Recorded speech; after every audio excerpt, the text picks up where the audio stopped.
Oh, just fixing the camera here. Let me just change the scenes.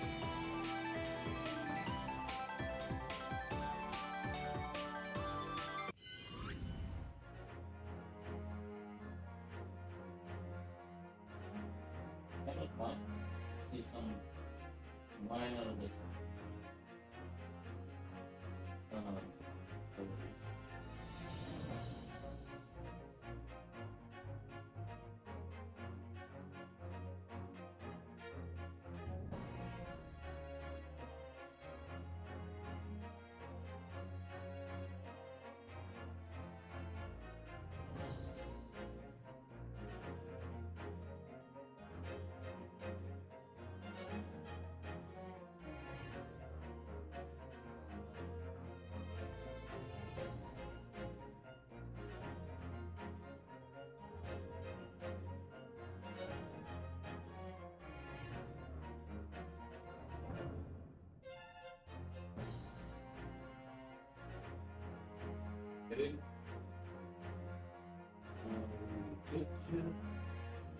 I hope so.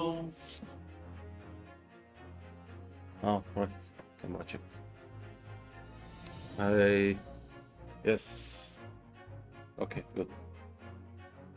Hello, guys. Can you hear me? Anyone can hear me? Please let me know if there is any issues. If not, then I'll have to check it out later. Since yesterday there was no issue, so I think I'm fine. Let's continue. نكمل. Episode 5 now. The Adventure of the Unspeakable Story. Just starting one.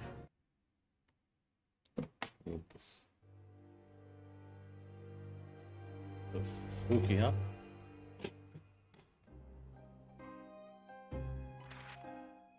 It's coming! Jones's cry pierced through the thick wall of fog around us. Wisps of vapor flowed over the pistol as I cocked it, and I waited breathlessly in the stillness. The silence lasted for what seemed an eternity, until, at last, it appeared. From the shadows of the cloud, an enormous beast sprang out upon us. A hound it was, but not such a hound as any mortal has ever seen. Its eyes glowed with a smoldering glare. The whole of its ox-sized body was outlined in white-hot flames. Its rumbling pant and hideous howl, so terrified was I that I began to tremble with fear. "Look well, Wilson," Holmes declared, gazing upon the mystical beast. "For this is the diabolical hound of the Baskervilles." Okay. Well, Charlotte's involved this time. Oh.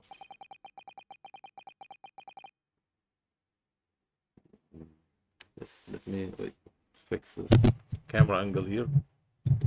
I think this way is much better.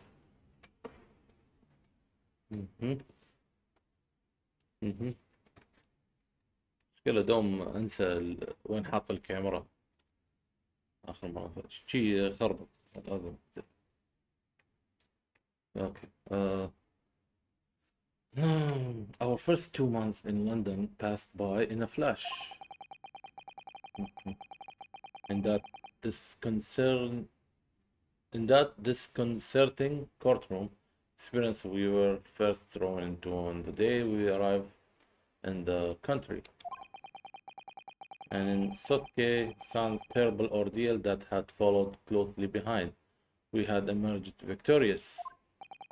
However, there then came an abrupt end to our opportunities to appear in court, which was hardly surprising, of course, since I was nothing more than an amateur, an unknown student of law from a faraway land. So life in our little office was very quiet.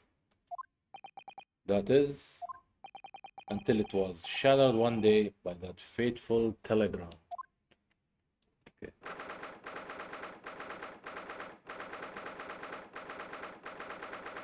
15th April 9:13 a.m. Naruhodo's legal consultancy. Here's an officer. No, knock, knock, knock. Who's there?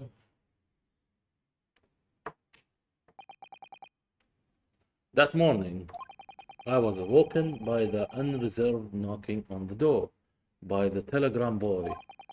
But after he'd gone, Sasato-san's behavior became very obviously strange. Sasato-san? Yes. Is it time to leave for court already? Let me see. What case is it today? Oh, he's enthusiastic now. I don't think I am scheduled to defend anyone at the moment, am I? Oh no, of course not. How silly of me. I think Eris said she would make us breakfast this morning. So shall we go down to Mr. Sholmes' suit? Yes. Eris makes the most delicious breakfast food. She does, doesn't she? Okay.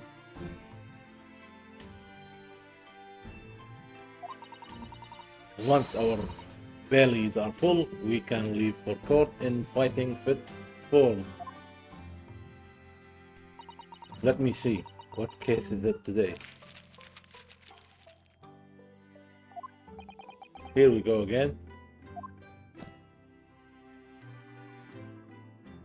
Okay. Let's examine the office.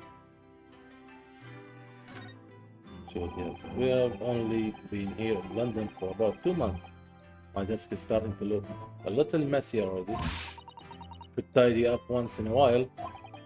Sometimes I always say making a mess is a small sacrifice to pay for being able to further your studies. And times when tidying up is time you can devote to the same cause. And times when on ridiculous argument is time that could be better spent on some simple housework. والله رد عليها بعد وهي ردت عليه بالمثل. She wins but I'm supposed to be the lawyer here. Okay. أحيانا تحصل achievements تشوف أشياء وتدق عليها. وأنه يهمني بس أحب أقرأ شوف شي يقولون.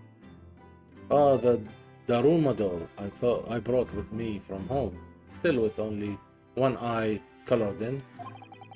I said color the other eye once I won my first court case here in Britain, but you have won, haven't you? Twice, in fact. Because I feel as though I'm still lacking as a lawyer. Tell you what, why don't you color the other eye in once? You think I'm a proper, fully fledged lawyer? If you insist. Okay.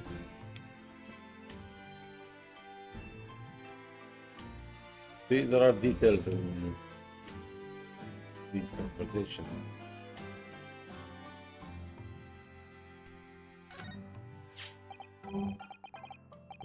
Oh, this must be the telegram. Let's see. Oh. No, you mustn't look at that. Not under any circumstances. Alright, I won't. I'm sorry, Naruhodo-san, but you can be very mischievous at times. I put the telegram away. You don't want people looking at it. Oh, she took it away. Okay. So this is the tea set that Susato-san brought with her from Japan.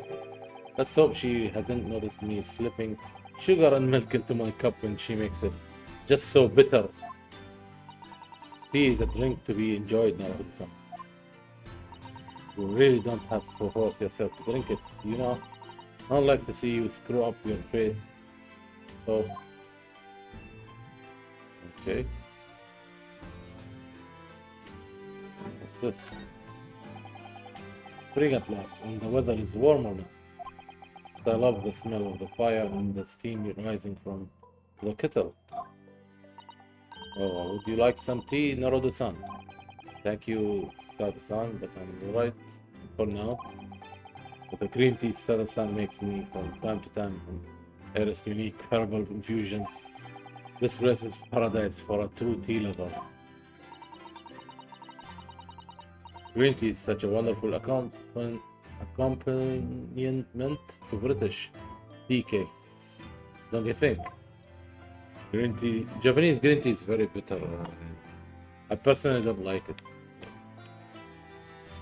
So, at least one I tried with one Japanese guy, it was too bitter. I couldn't smell fishy, you know. I never taste a green tea that smells so fishy. I'm like, what is this I'm drinking? Anyways, let's check something else around here. Oh, shovel. That spade has been in here since we started renting the place. Spade. Oh, that's not a spade, Naruto-san. It's a shovel. He doesn't know what a shovel is. Okay. No, shovels are for digging. That's for scooping up loose material. It's a spade. No, spades are for digging. That's for scooping up loose materials. It's a shovel. I don't want to dig a hole for myself, so let's leave it. Sure.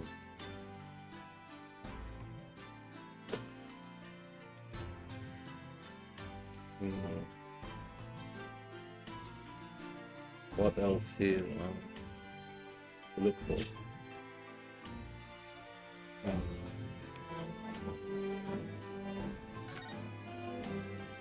Oh, that's a leather.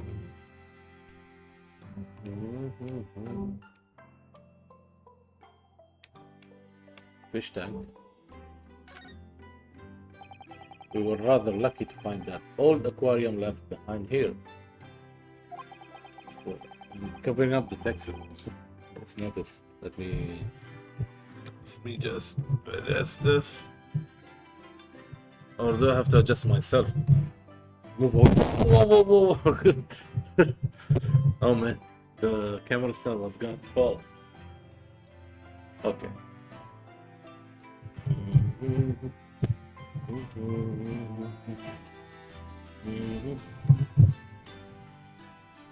What's up here? Yeah, better.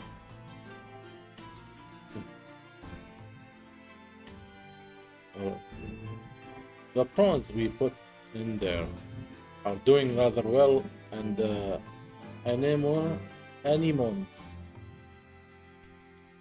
Let me just check. Hello? Yeah. Mic should be closer. Hello? Hello? Yes. Yes. Prawns we put in there are doing rather well, and anemones too. It's a wonderful invitation, isn't it? That sea behind glass inside your room.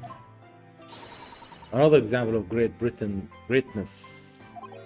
Having to clean it out and change the water isn't so great though, is it?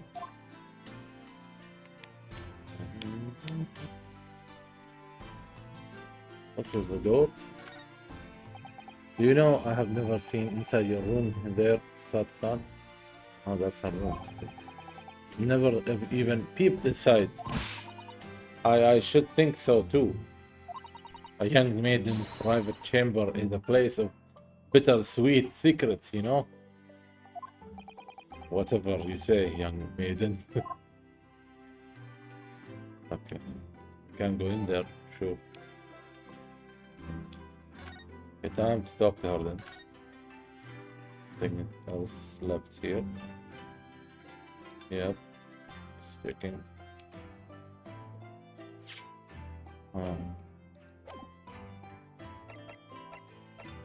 Let's present this.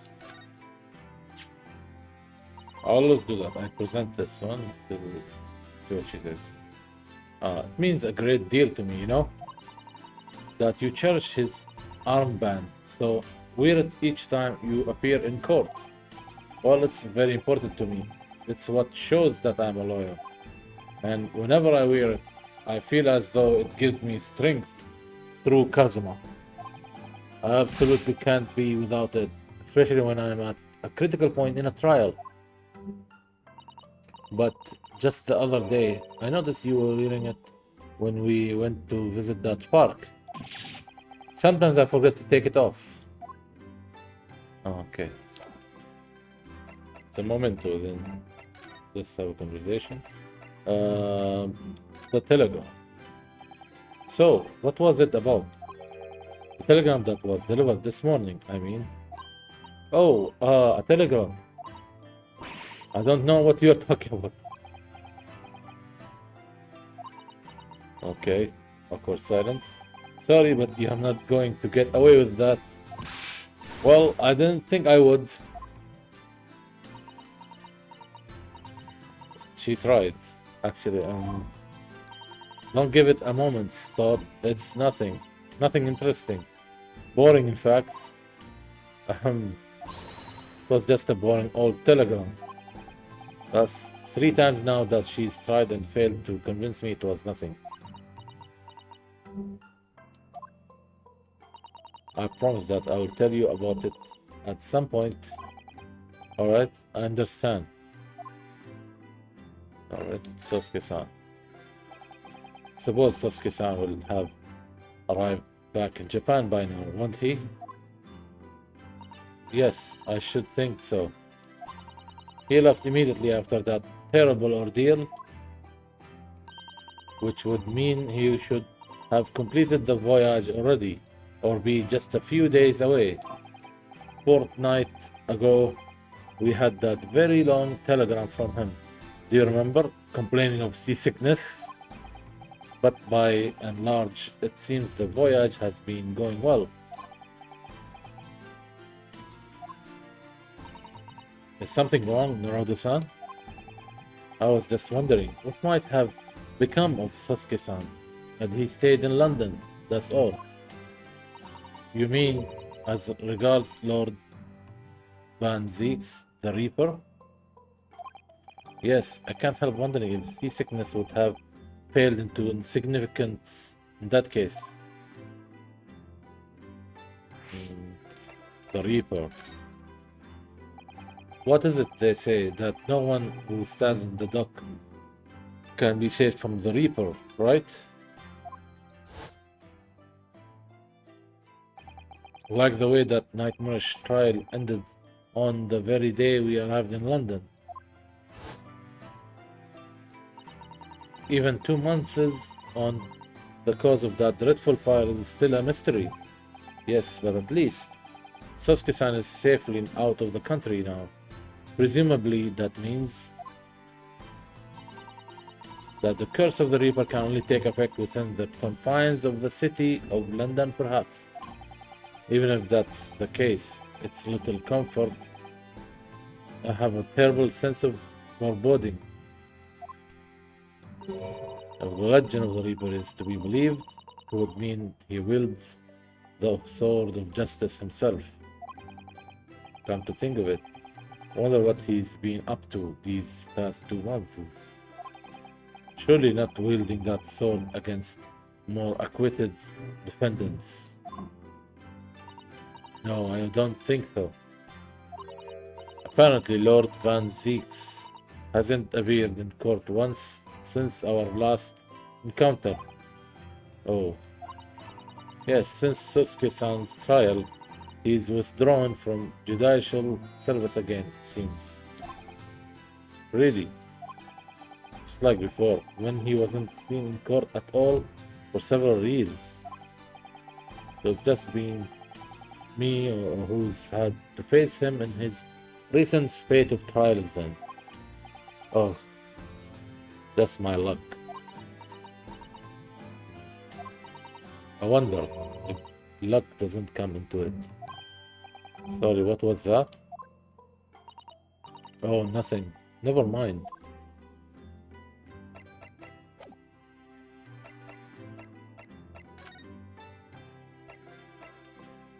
Maybe everything was made, was planned on. Shown Street. Some accommodation here. Oh, let's move to the next area. Shown Street.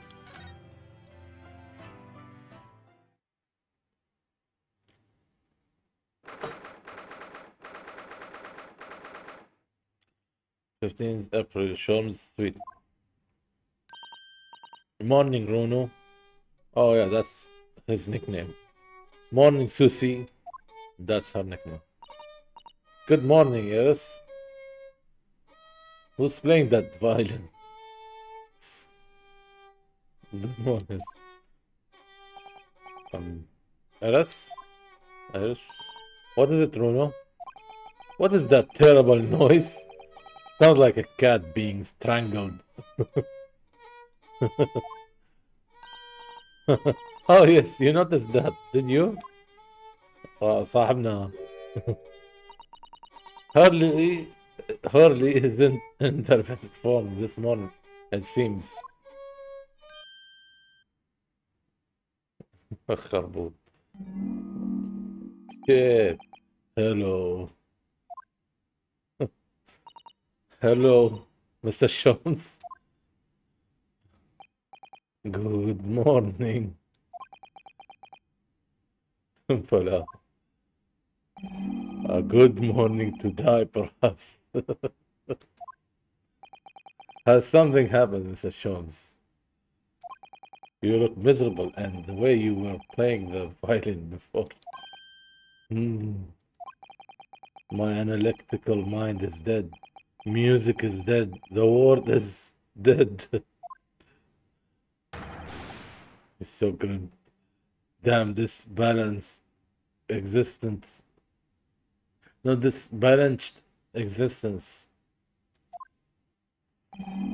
That's all it is, my dear fellow. Nothing of consequence. I'm afraid I don't understand. Well, Alice, isn't it time we ate some dry toast and insipid coffee? For me, if it's not too much trouble. Meow.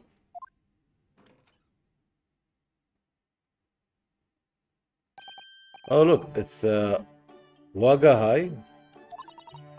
Good morning, boy. Meow. I'm reading that. Okay. That must be some sort of tiny door for cat to use. But how did it get there?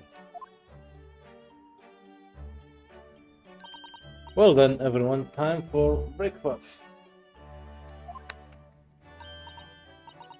Oh, how wonderful. Oh, wonderful. Let me help you, Iris. Ugh.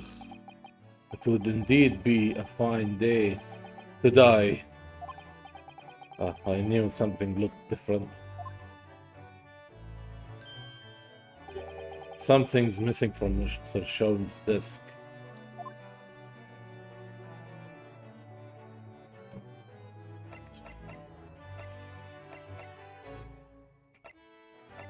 Let's examine the area first. These are all mementos of Mr. Sean's past cases, I think. If I had been involved in my case, I wonder if the beef steak from La Carnival would be on display here.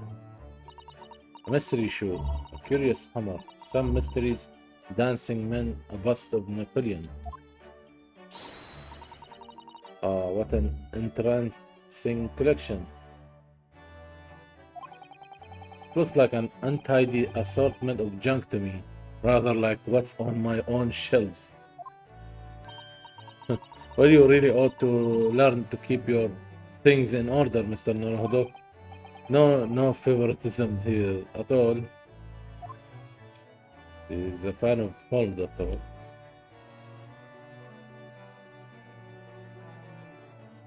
Let's see. The fire is burning comfortably in the grate again today.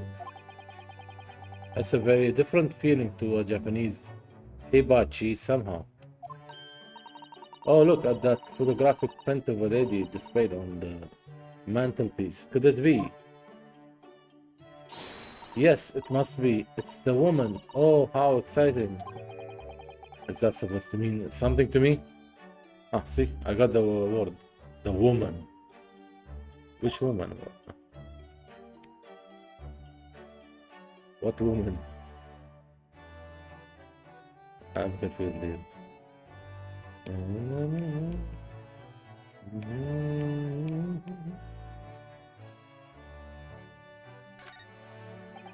Looks like that huge metal chest is being used as a table for tea and coffee. Seems very sturdy with an equally sturdy lock. Mr. Naruhodo, you mustn't go around opening things. Always have keep an eye on you, don't I? You are very mischievous. How did you come to that conclusion?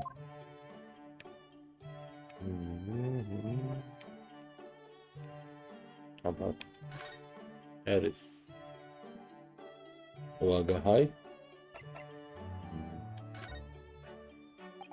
Mr. Natsumi Cat seems to have settled in his new home then.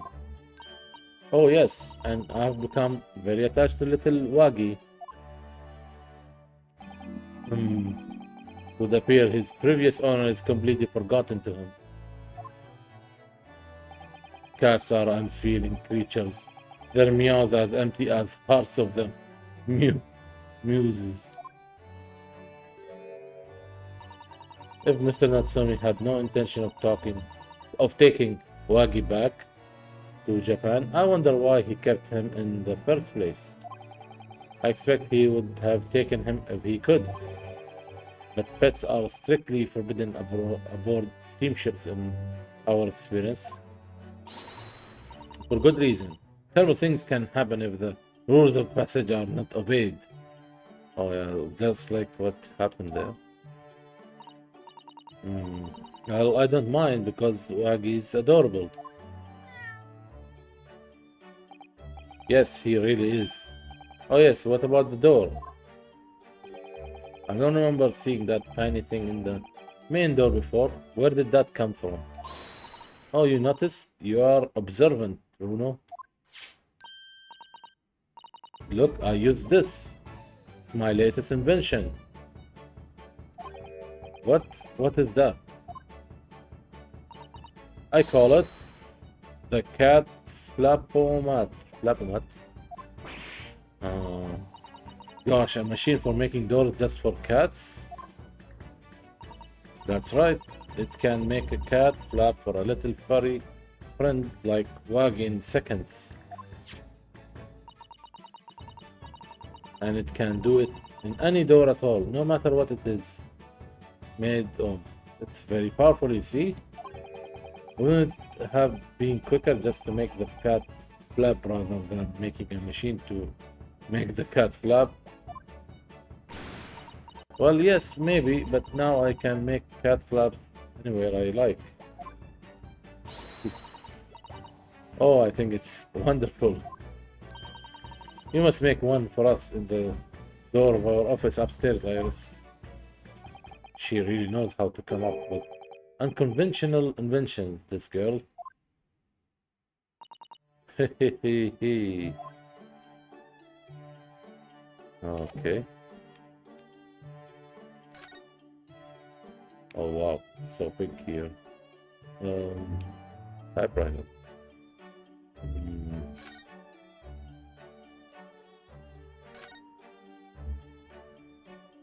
This is the Sherlock Holmes corner. Check everything else, then I'll go back to Holmesy. What about this one? Oh, it's a beautiful tea set is there on the table as usual.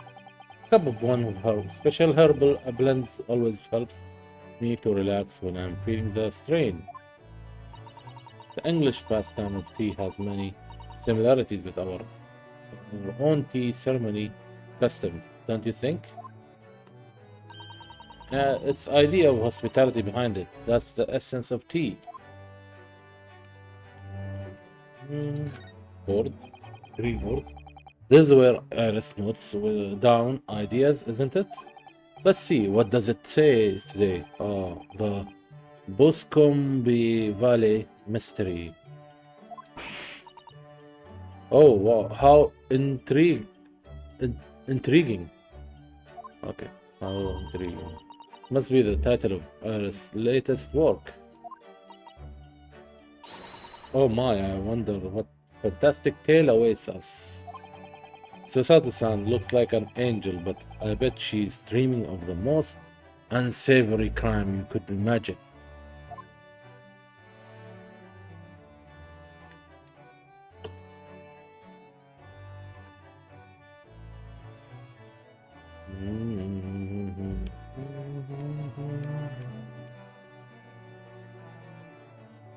What's over here? The shelf. That's a charming little white shelf, and full of charming little bottles too. But the contents of them aren't quite so charming, it seems.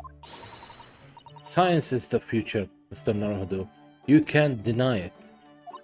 I'm saving my money so that I can buy some chemistry apparatus as well. Law, chemistry, take down throws. What diverse skills you boost, Miss Susato. Take down throws. As usual, as they are, I'm not sure that my throwing skills are worthy of inclusion in that list.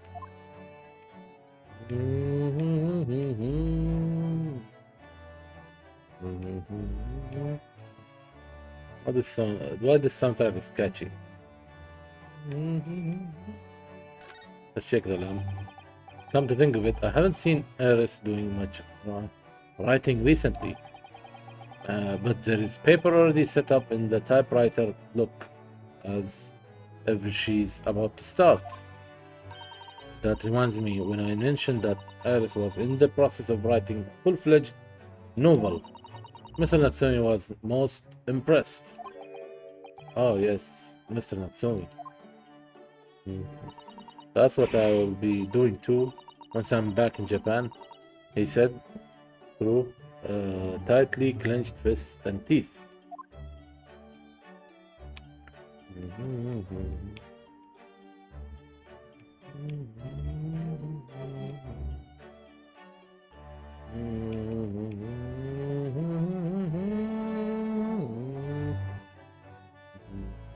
Nothing.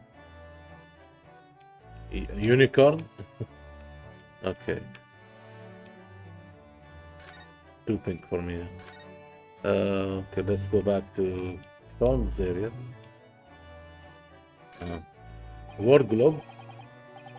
There are all sorts on these shelves.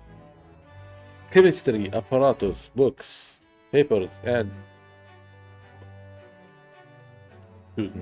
papers and lots of things I've never seen before.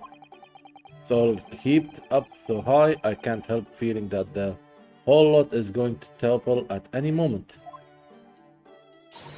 Oh, it's such a charmingly untidy collection of paraphernalia, isn't it? That's a new word for me. Paraphernalia. I'm just gonna take a screenshot. It just looks so messy to me, like my desk. But you, Mr. Naruhodo, must learn to tidy up after yourself. No favoritism here, there again. Again, she's minding us. Okay,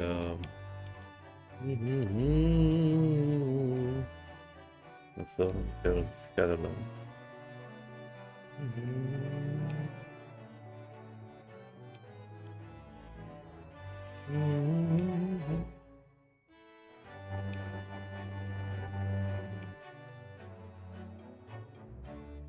What this one? Look at Mr. Sholmes' desk. It's completely clear. Isn't that enormous machine usually on it? Enormous machine? Which machine? We can never hope to understand what goes on in the great detective's mind, Mr. Naruto. Why, next time we are invited, we may find he's vacated the entire suite. That's scarily plausible, actually.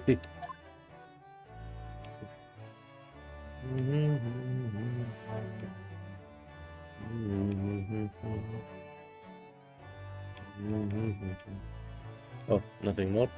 What about the window? Curtains, nothing? الله بس هذا هو خلاص.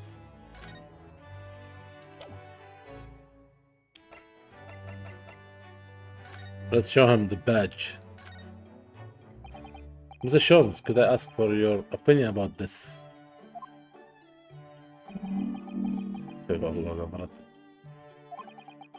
You lure me to raise my languid head with the promise of some mental exaltation. Yet in my morbid depression, I am confronted with the most mundane of problems. Oh.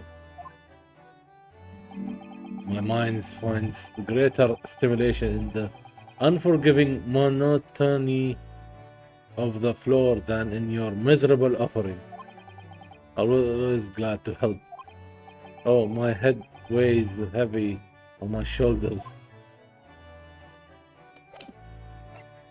Okay, time to talk to him now. Wanting to die. You seem to be very unhappy this morning, Mr. Sholmes. What's happened?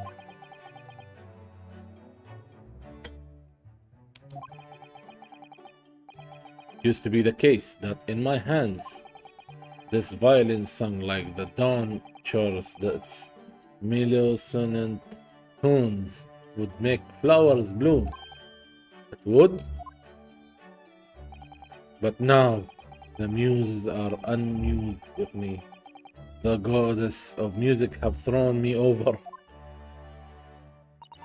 Whatever do you mean, Mr. Sholmes? For hours I have bowed, for days, even through the night I have endeavored to no avail. That sound, my tune, is lost. That brilliant, clear, unwavering tune, gone forever.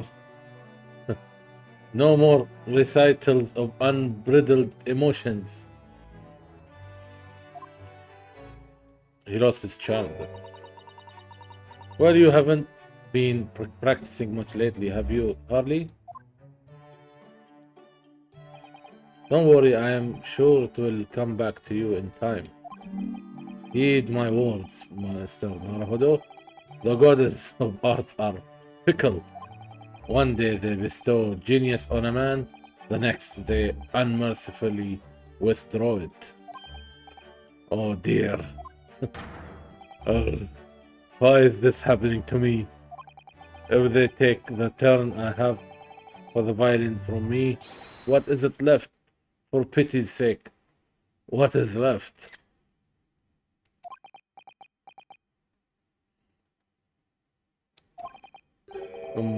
Deductions, perhaps.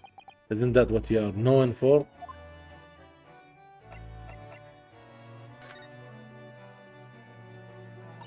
Mr. Sholmes, I don't like to play, but your desk looks rather empty today. Oh, well done, Miss Sato. Your observational skills do you credit. It's obvious. This good. Okay. Oh no, Mr. Sholmes. The pale into insignificance when compared to yours. You'd struggle not to notice, wouldn't you? You mean Harley's great analytoscope? Analytoscope. It's like two words in one. That's at Windy Banks now. Sorry, it's at Windy Bank? No, Wendy's, the pawn brokery. Wendy's banks. Pawn? What? You mean you have pawned that enormous machine of yours? حطته للبيع يا غير. Has some considerable value, you see, quite undeservingly. But isn't it a very important machine for your work?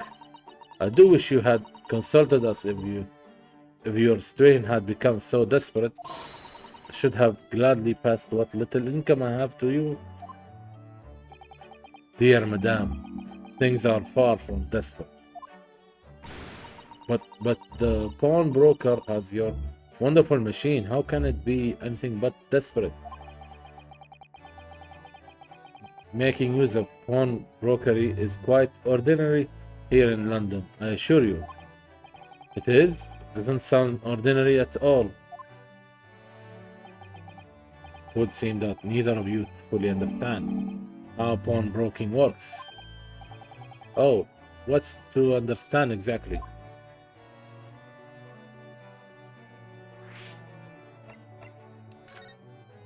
How pawnbroking works. What did you mean when you said we didn't fully understand how pawnbroking works? To the people of London, pawnbrokers are akin to banks. Banks?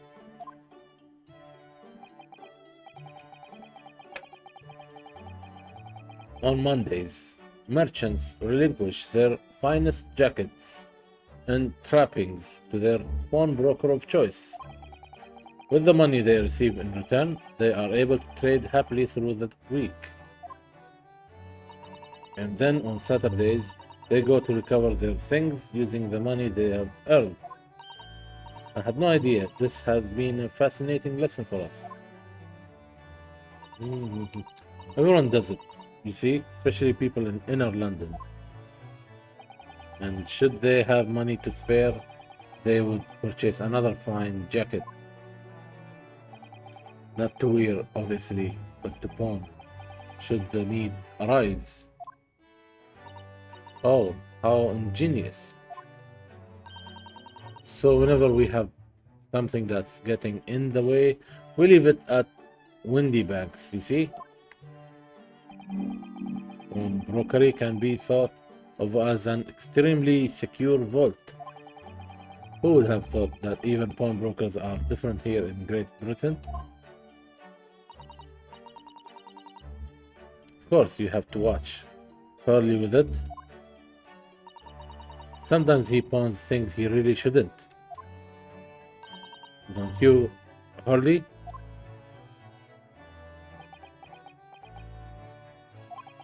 What does it matter? The world is dead to me now.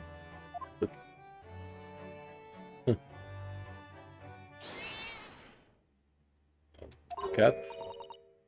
Oh, what was that? Wagahai.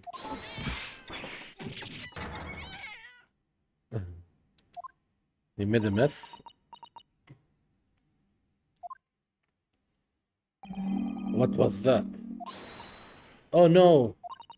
Wagaha is tangled up in your violin.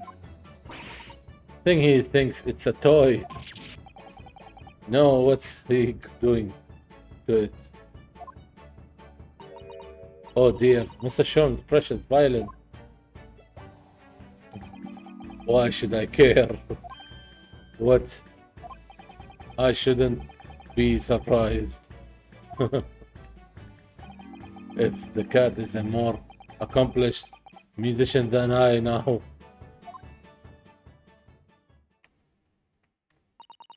Mr. Sholmes really is in a poor spirits, isn't he? Well, anyway, I'll put it back where it lives, shall I? Hurley? Out of the cat's reach, if possible. Maybe we should assess the damage.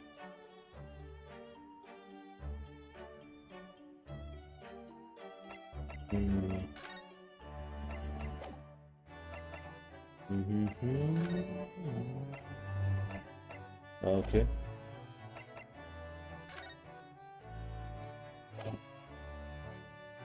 Let's check on it. Maybe something changed. Wait, the violin was not here. See? Violin was not here. Check on that. So this is the violin, is it? كمخة يمكن. It says Stradivarius, one of the finest violins in the world, made by the renowned Italian luthier Antonio Stradivari. Oh, I see. It doesn't really look like anything special to me. I happen upon it covered in dust, languishing in a pawn shop down a nondescript back alley. The broker had no idea of its value, so I was able to purchase it for mere 55 shillings. How honorable of you. And until today it has been my faithful companion in every great Paganini-inspired performance I have made. Ask you, is there reason to live in a world devoid of music, to tolerate this branched existence? No. There is none.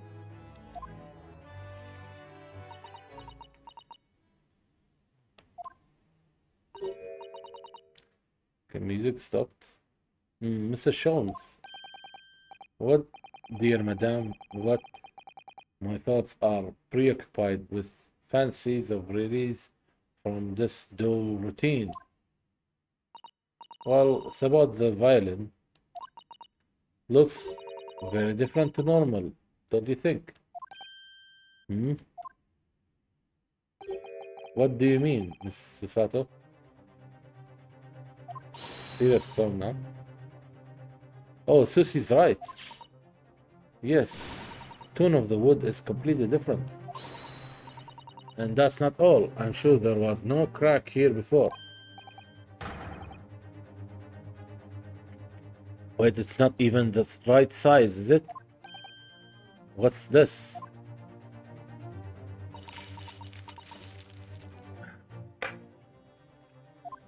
Okay. I'm terribly sorry to have to tell you this, Mr. Jones, but that incident isn't a violin at all. Then what? I believe it's an entirely different instrument called a viola. Whoa, whoa, what? Bah. You're right. You're quite right. This isn't my faithful Stradivarius. So what? Pray, is this piece of stringed flotsam not your faithful performing partner then? Oh, I see what must have happened. You do, Iris. This is just a simple mix-up. Sounds like Iris must be able to tell us exactly what's happened if we ask her.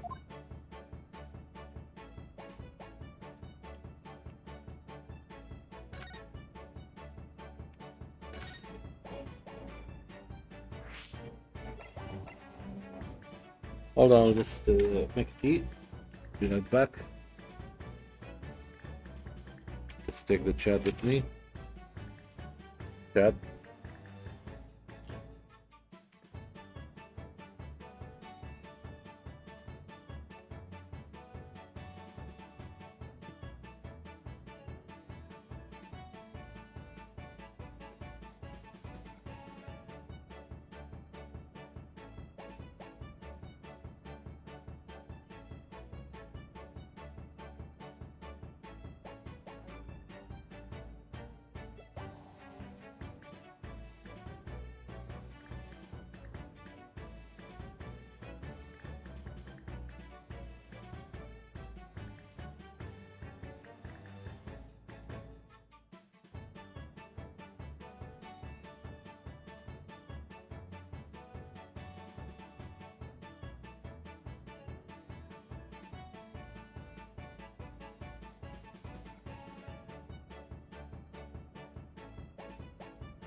اوكي لما يبون شاي نكمل. Let's continue.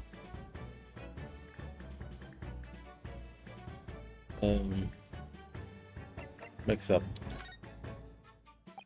What did you mean by mix up, Iris? Well, you see, this violin, sorry, this viola, I mean, was at Windy Bank until last week. At the pawnbrokers, not Mr. Sean's beloved musical partner.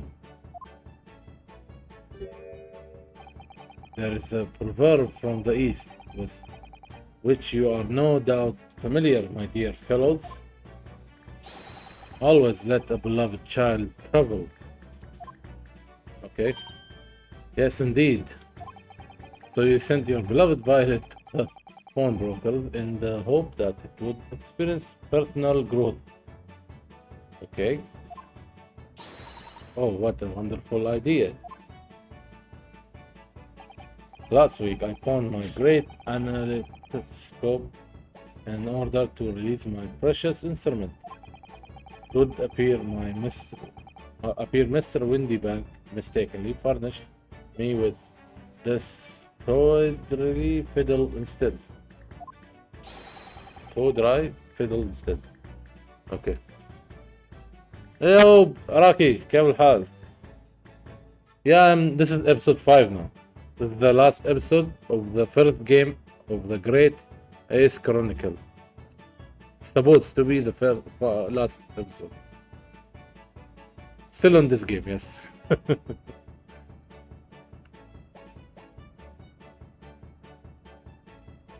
Alright. شو اخبارك يا اخي؟ كلمني عادي، انا سولف وكلمني عادي. But my ears cannot be deceived by the hollow timbre of this piece of timber. Timber? Okay. Well, no, but every sense was deceived by the fact that it just had strings. Sure.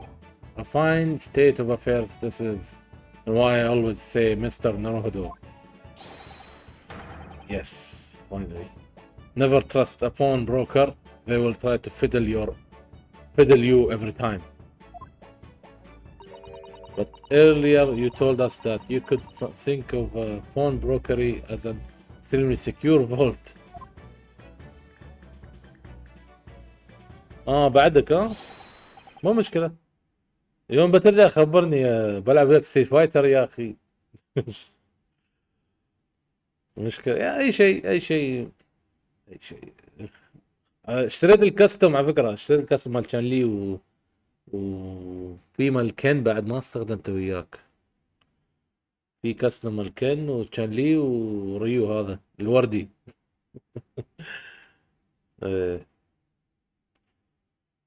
Come, Mr. Naruhodo. Dilly-dallying will get you nowhere. Dilly-dally, shally. Sorry. Crunching your toast with that vacant aspect. Freezing your coffee so obtuse. Okay, obtuse.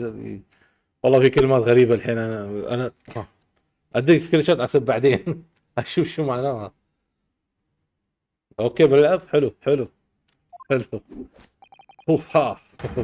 Are you not a little embarrassed by your own conduct, considering the urgency with which we're faced? We must visit Mr. Windybank's brokery at once. That's right, isn't it, Mr. Sholmes? Precisely, Miss Sato, without a moment's delay. But I haven't finished my bacon and eggs. My dear fellow, surely you do not still intend to crunch your bacon with an increasingly vacant aspect, to press your egg ever more obtusely? Okay. Alright, say no more. Let's go then. Don't worry, Runo. I will be happy to heat it up for you again later. Oh, thank you, Eris. As it happens, I am rather curious to see what the British pawnbrokers looks like.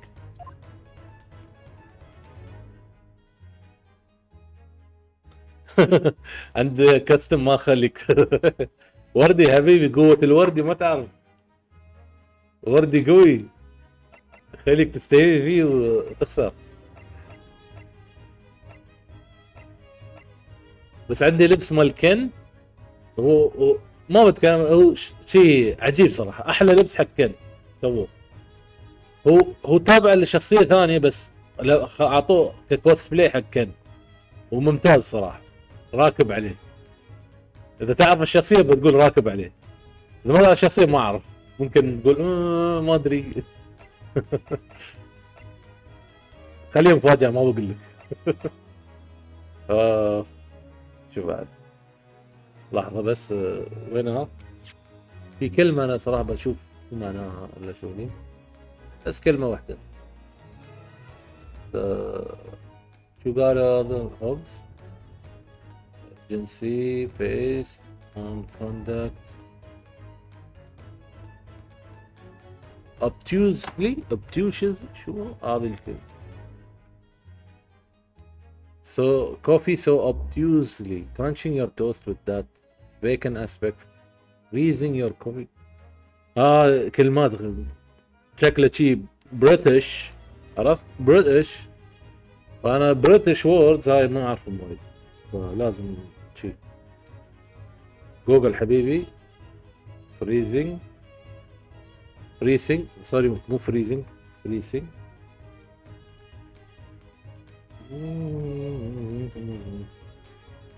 مين بس في معنى فريسنج؟ act of eating without restraint, devouring.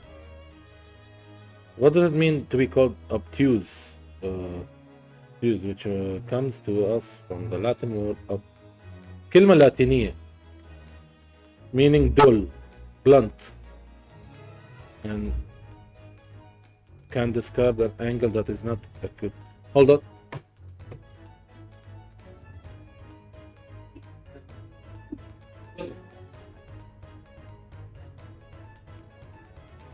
شايلين صب مخمخ بعد بعضها صح؟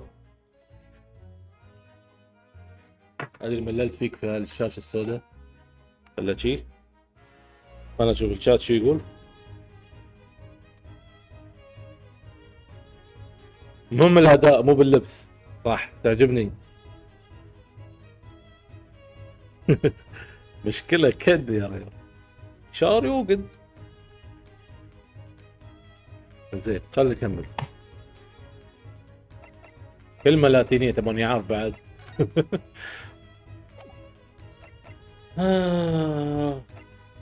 الله يخلي جوجل، لو على أيامه ما بلعب هالألعاب، صعب عندي لغة وشي. عندهم كان نسينا بيكر ستريت، وعندك ويندي بانكس، بتصير بيكر ستريت. What a bustling place! Oh, London is such a fantastic city.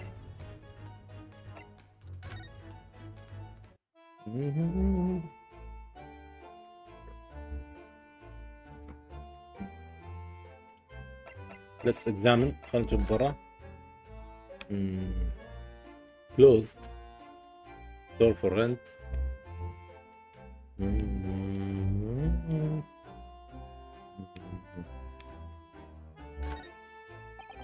Look at all the different things in the window of this shop. Oh, that's Windy Banks, the pawnbroker. Looks much smarter than pawnbrokers in Japan, doesn't it? Yes, you are right. I find pawn shops at home rather inapproachable personally. It reminds me of tearfully parting with my favorite fountain pen. I felt so miserable. What doesn't kill us makes us stronger, Mr. Naruhodo. What doesn't kill us makes us stronger. اوكي ما في شيء ثاني ولا الشارع ولا شيء. نشوف سبب ثاني. Baker Street. Let's check. It's already been 2 months since we started taking lodgings here above Mr. Sholm's office.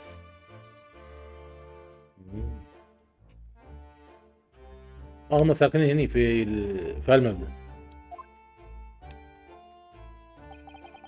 I still can't quite believe it. I never expected things would turn out like this. Oh, I know. To actually be sharing accommodation with the world's greatest detective. If I ever find myself before a court of law now, I'll have not one regret. I don't know what you're talking about, but I would be happy to defend you, of course.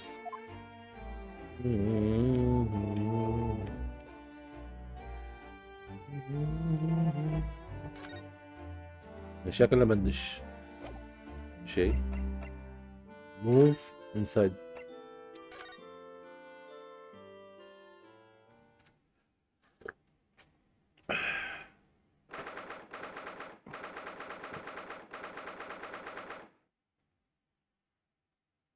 Fifteenth of April, Windy Banks Pawnbrokery. محل يبيع أشياء الناس يبيعونها حق المحل هذا، ويكون من كيف أقول، أغراض أنت تبغى تبيعهم لأنه محتاج فلوس، فتبيع في هالمحلات. يعني يبيعون أغلى وكذي حق ناس ثانيين. شوكليت داخله شوكليت.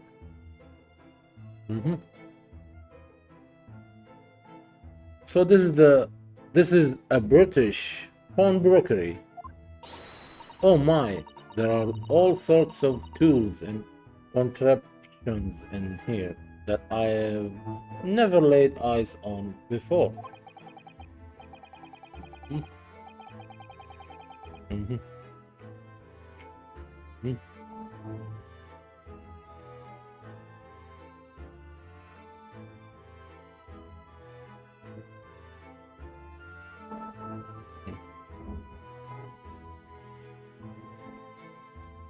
Okay.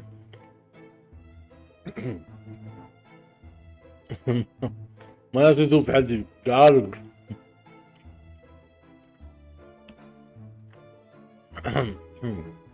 Susato-san. That spark of wonder in your eyes.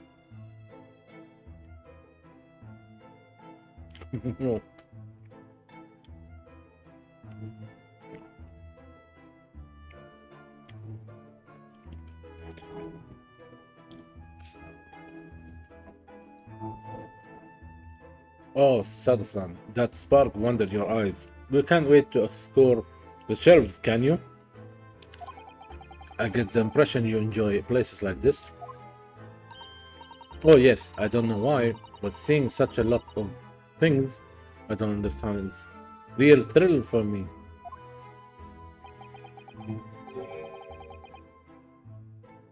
My dear fellows, let's not forget why we are here. Oh, Mr. Sholmes, you're calling on matters of business, not pleasure. Clearly, Mr. Sholmes means business too, judging from the spark of fear in his eyes. Oh, Mr. Sholmes, sir, welcome back.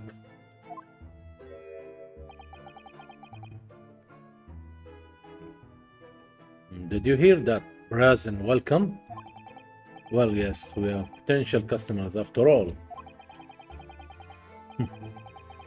We are disgruntled customers, Mr. Naruto, and it's time to inform Mr. Windy of our error.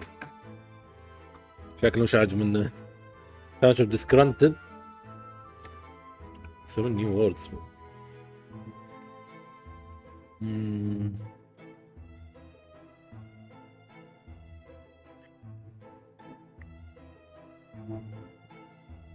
Disgruntled.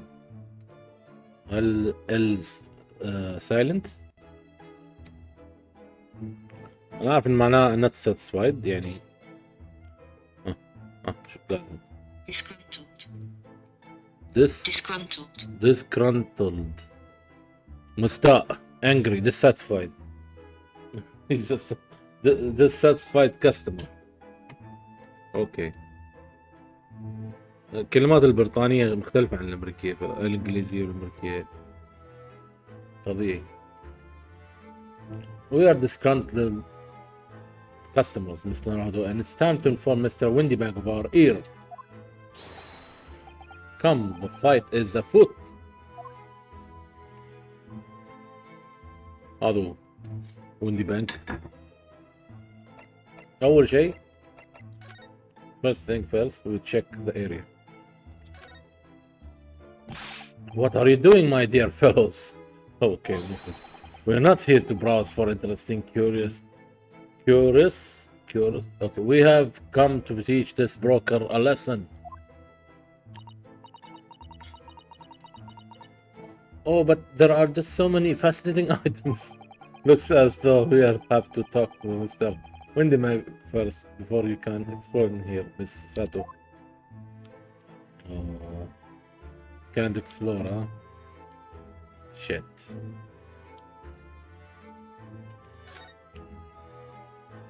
Nothing. Can't do it now.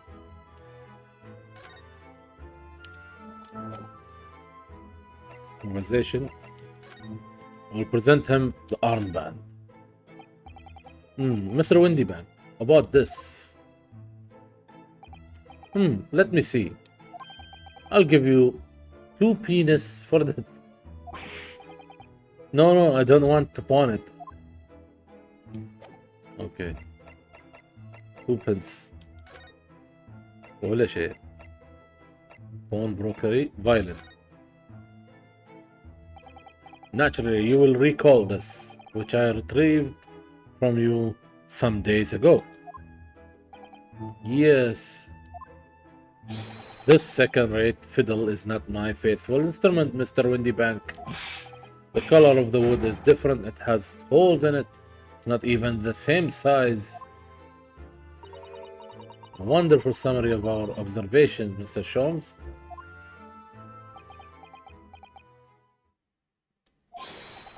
I'm so very sorry, sir. How utterly unforgivable me. An inexcusable mistake for a pawnbroker. There is only one way to make amends. Did he run away? What? Oh, what? I shall have to take my own life. Oh.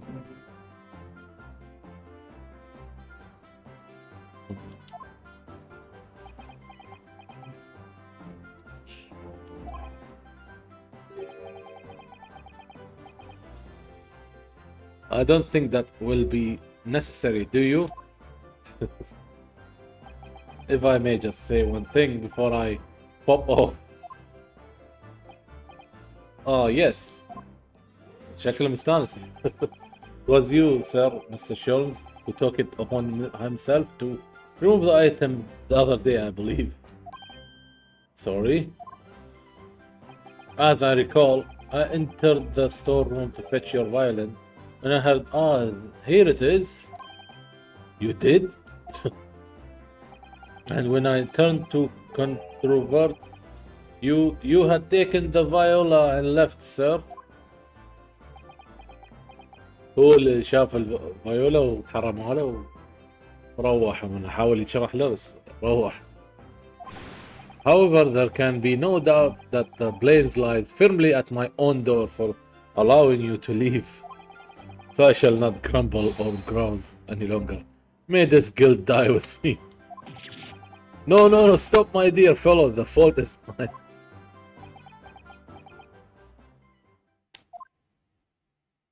Okay, وقف. Phew. It would appear that the fight is over. I do humbly apologize, Mr. Windybank. Evidently my questionable disposition precipitated this tragedy. Well, you wouldn't be Mr.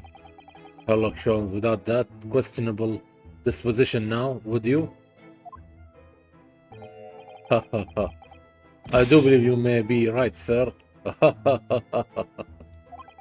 It's either laugh or cry, I suppose. You are, it must be said, one of more challenging customers. I needn't remind you of the peculiar collection of items you have brought through my door in the past. Oh, peculiar items. In the extreme, ma'am. For example, the unpublished manuscript of an eponymous work, the novel of Sherlock Holmes, or some such. Oh my, a new full-fledged novel? An unpublished story I have yet to read, you mean? Oh, forgive me. Wait, before you die, you must tell me more. Okay. I'm sure the gun is not loaded. Unpublished story. Pawnbroker. Let's check for that. I wonder, could I ask you something? Oh, a gentleman from the east, I see. Yes, that sable suit. I suppose I could offer you 6 pence for it. Without wishing to offend, the tone is somewhat dull. Sorry. Aha, but for your splendid attire, ma'am, give ma'am 5 guineas, no less. The colors are exquisite, the design exotic, Eastern artistry at its finest, may I say. Oh my, 5 guineas, you say? Guineas. العملة. Their currency, but I'm not familiar with how much is that, but it seems like more than it's more higher. It seems like 5 guineas. How interesting. Why do I feel as though I've suffered some sort of defeat here? Actually, I was hoping to ask you about your business. I've heard it said that pawnbrokeries are used rather like banks here in London. Yes, sir, indeed. Many of my customers utilize the establishment as you describe. I appraise their items and offer them a proportionate loan and 2 months of secure stowage.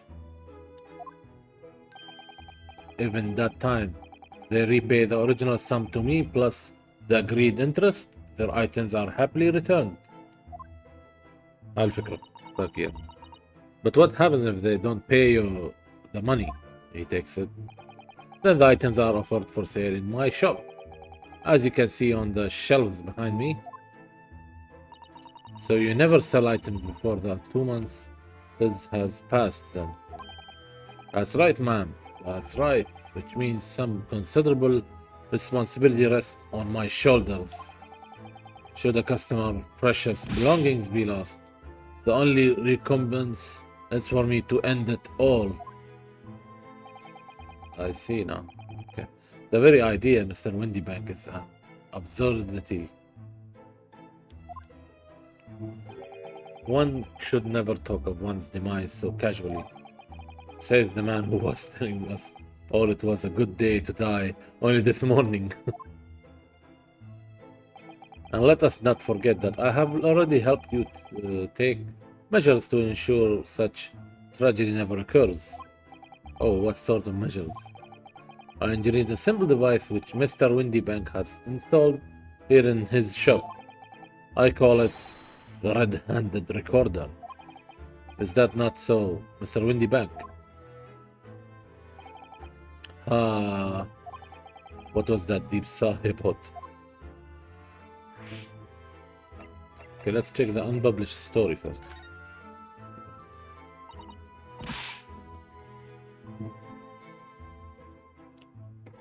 I must know more. Tell me everything. Wow, Sasa really fired up now.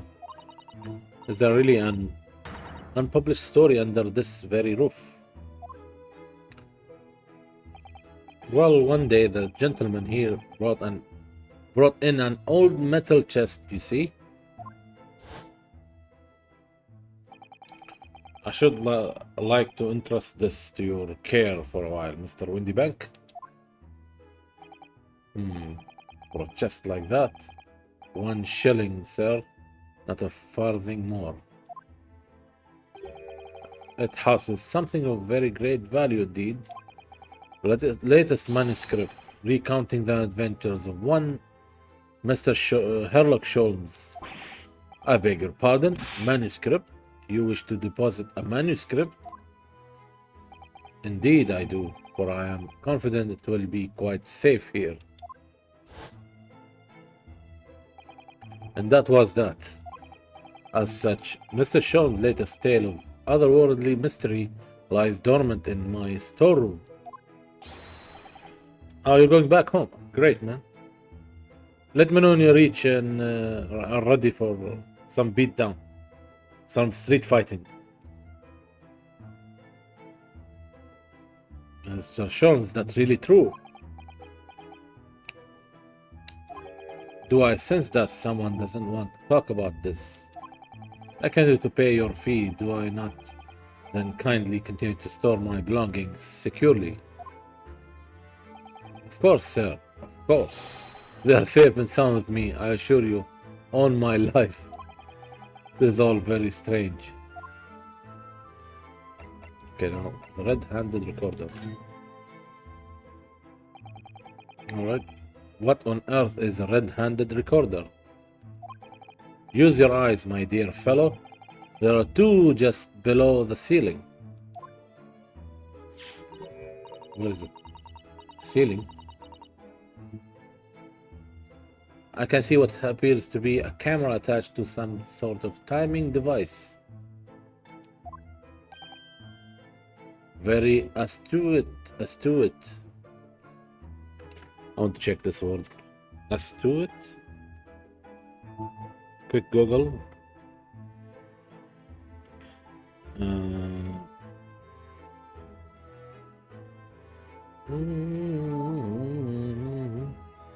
Astute. Astute.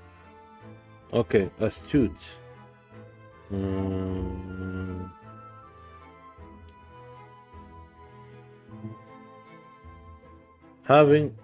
Showing an ability to accurately assess situation or people and turn this to one's advantage. ذكي, dahi. Okay. Very astute. Astute. طيب. It is indeed a camera furnished with some 100 pieces of celluloid film. And every 30 minutes, precisely, the camera automatically records the appearance of the shop. Here, I have an example I can show you.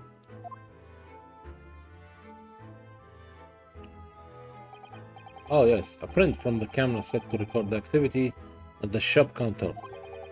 I developed a special type of film so sensitive it produces a crystal clear image even in darkness.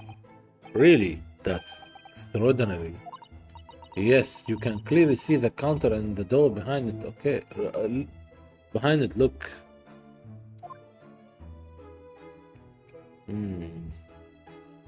Why did I say okay? So you see, were someone to enter the premise with ill intent, his identity would be summarily exposed. But did you not say that the photographic prints were taken at 30-minute intervals? كل 30 دقيقة يصور مرة.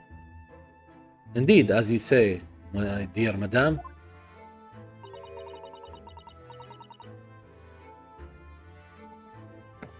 Then what if the incident were to occur in between times? One could only say that would be a cruel twist of fate.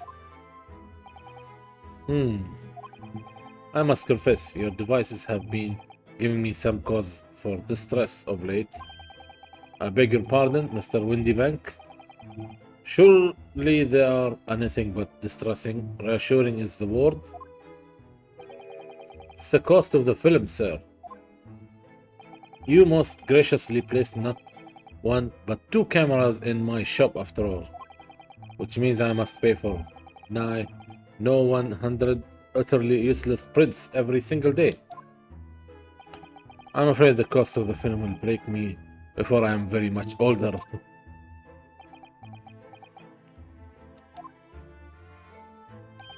Nevertheless, a small price to pay to ensure the safety of my preferred pawnbrokery. No? My dear fellows, we verge on an age where safety and security come at a price. Oh, heaven help us.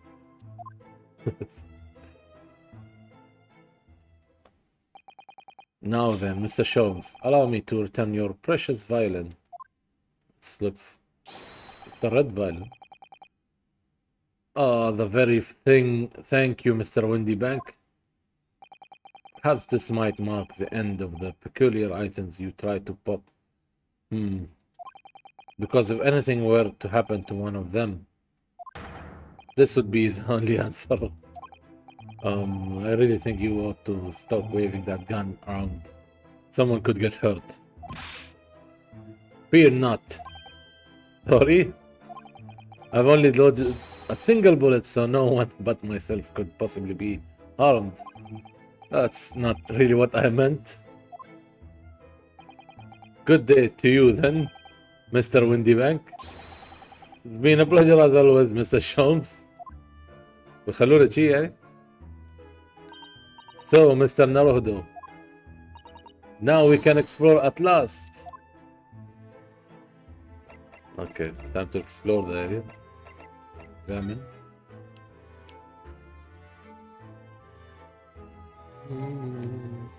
What's this? Look at this. What could this lovely big shiny box be? That, my dear madame, is a music box. Surely you have such things in your own country? Oh my, yes, but I'm certainly never seen one so large before. Shall we listen a while?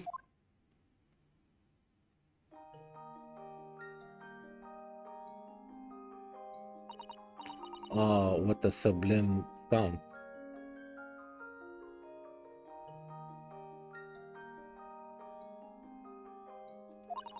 It's like the music of angels.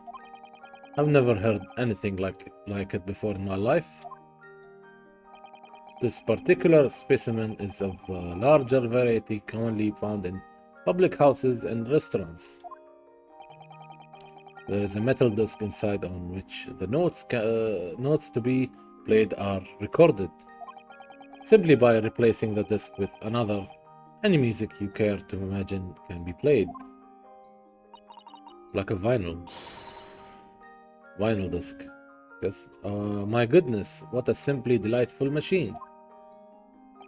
Indeed, though their popularity has waned recently with the development of gramophone, of course. Gramophone. Science and technology advance at such an overwhelming pace. What's on the shelf? What an ensemble of things there are on these shelves here. Crockery, footwear, clocks, and watches. Almost anything you can care to imagine. Those are fortified items offered for sale by the pawnbroker. What does that really mean, though? When you pawn or colloquially pop an item, the broker loans you money against its worth. He stores the item for an agreed period of time, after which the loan must be repaid. If not, he is free to display it in his shop for sale at a price of his choosing. Oh yes, now you have explained it. I have nothing, little price tags on everything. Of course, simply by paying the agreed interest on the loan, one can extend the period of safekeeping. So you may pawn that black garb of yours without fear, my dear fellow. My treasured university uniform? Never. And it embodies my student spirit.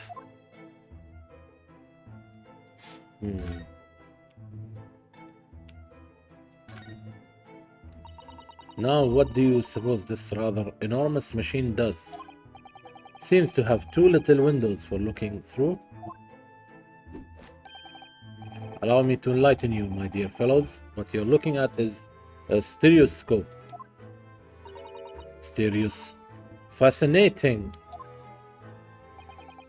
It is amply named, I assure you. Look through the eyepieces and see for yourself. Oh, I should be delighted to. Excuse me a moment while I just have a look.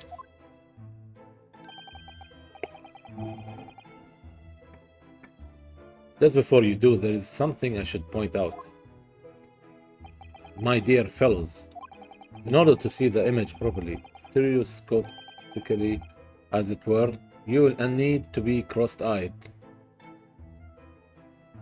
تحول يعني تحول عينك. جاني سبيت. However, if that is beyond you, it is of little consequence today. Alright then, I'm going to try it.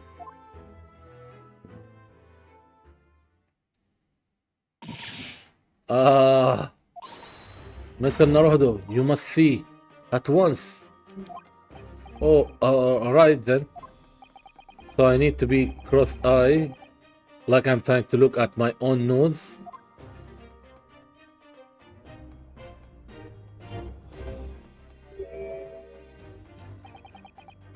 What the? I don't believe it. Okay.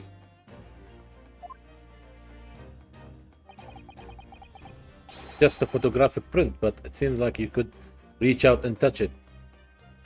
So this could be useful in if it was in a 3DS. This game was usually not usually. I mean, it was released on the 3DS. So maybe at that time they could made the 3D pictures, you know. I think they changed it here, but okay, never mind. That's a minor detail. Just a photographic print, but it seems like you could reach out and touch it. I know the feeling. Yes, the sense of depth is startling, is it not? Stereoscopes are one of London's many fads. Fads? They are often found in little stalls in the park. People queue for hours to see them. Why are people meddling with such black magic? It is no magic, my dear madame. It is, well, science. No? Far too complicated to explain at present. We shall save this lesson for another day. Thought you said science. Oh. Okay. Alright. April 15. But 5 is covered. That's not a calendar you could easily miss, is it? April 15, today's date. That's it? Yes, that's not for sale, I must point out. It's an Eastern style page a day calendar. Every night at midnight, I tear off the front page to reveal the following day's date. Perfect calendar for a tearaway fellow such as yourself, Mr. Windybank. And who was it who walked out of here with the wrong violin before? Well, when the agreed storage period has passed without repayment, articles are fortified, you see? So I have to keep a close eye on the date. It's something of a pawnbroker's obsession, you might say. Oh yes, I can see you're very dedicated to your job. صبار ما بشي. Characters around you. What's this? Look at this. Whatever could it be used for? I have no idea.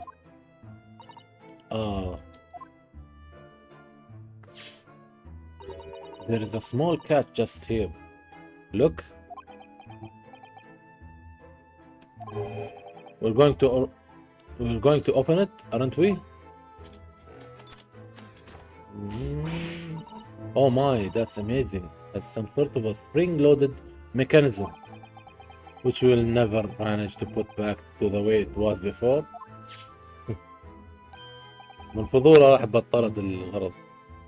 What are you two doing? What? Us? Nothing. No, nothing at all. Whatever this device is, it seems to have a pair of little windows to look through. I feel as though I have seen something rather similar to this elsewhere. What? Only 2 pence for it? That ain't fair, you know it. The article is barely worth a penny, miss. I cannot offer a more. Think we did something here. Sounds like there is an argument brewing over by the counter. Oh, okay. Come on, that can't be right. Have you even had a proper butcher's at it? I've seen all I need to see, young girl. Wait, this girl, this person. Wait, don't we know? I'm sure I recognize her. Oh yes, it's the young lady from Mr. McGilded trial 2 months ago. The thief girl. Her name is Gina Lestrade, my lord. She's a she's a chancer, earns her crust among large crowds, relieving people of their purses. What's commonly called a pickpocket. شيالة.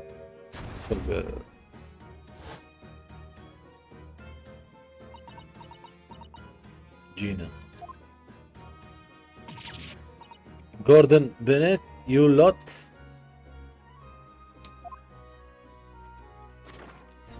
Oh, okay. He saw us. Hello, Miss Lestrade. I hope you have been well. What? You remember me then, do you? Well, I remember being completely surrounded by smoke, that's for sure. So, what are you doing in here? Down and out like the rest of us. Nothing to eat. Come to pop that black weasel. Sorry. God have you. She speaks the most slang British, you know, streets British. Very difficult to read loud. Have you? Sorry, coat, have you? I'm trying. What is it about this black uniform that makes everyone comment on it? Oh, good day, unless I'm much mistaken. Hoo-ha. We call this hoo-ha. You would be the young pickpocket who stole our experimental smoke grenade launcher? Oh, Mr. Sholmes. She's gonna run away. So you have something of value to pawn, do you? Allow me to see the article, and I shall negotiate with Mr. Windybank on your behalf. Pull the other one. I don't need no help from some stuck-up Okay. Get out of my business. Go on, or I'll make trouble for you. As you wish, Miss Lestrade. I will happily remove myself from your presence. And he disappeared into nothing. He's really done it. He's gone. Allah. I'm sorry, but as I said, there really is no room for negotiations here. What is that thing he has in his hand? Some kind of metal disc. And you, go on. Leave me alone. Oh, Miss Lestrade, just pretend we aren't here. We shan't be offended in the slightest.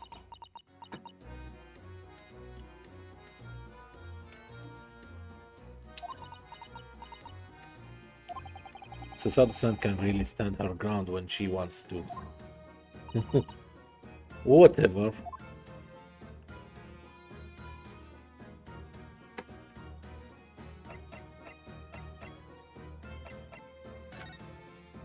Wait, let me examine more because I didn't check everything.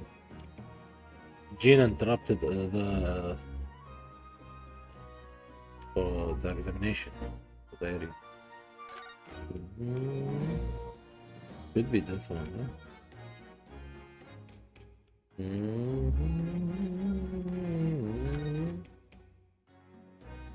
How about this guy?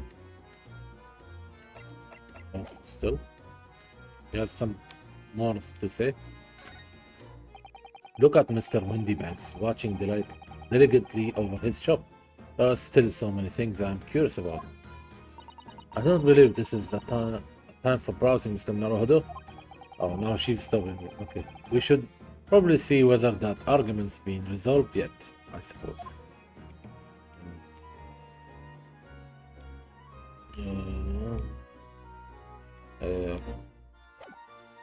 Let's talk to Gina first.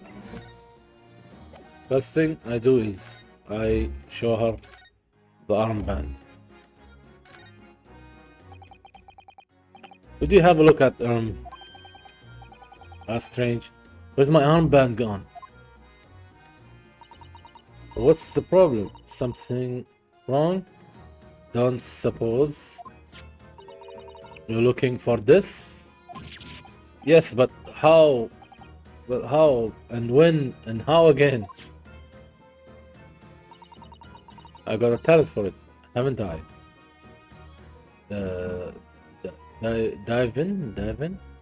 Divin?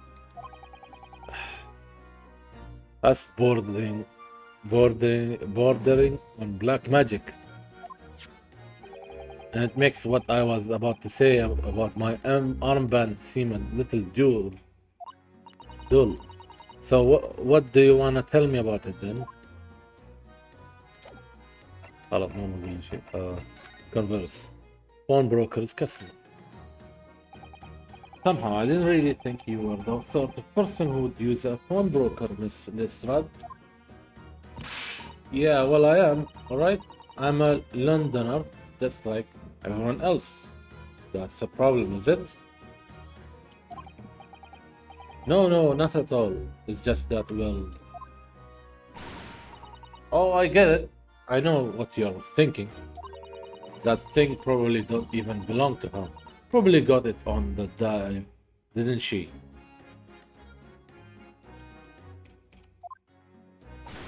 Yeah, I can see it written all over your Chevy Chase.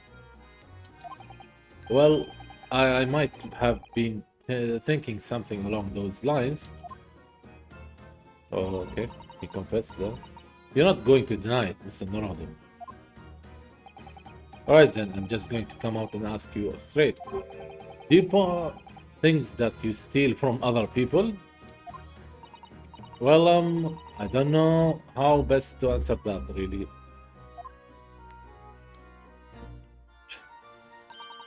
Suppose sometimes. You're not going to deny it either, Miss Lestrade. But not this time, alright? I swear, that thing belongs to me. The disc that Mr. Windybank is holding. Perhaps we should see what he has to say about all this. And to talk to him.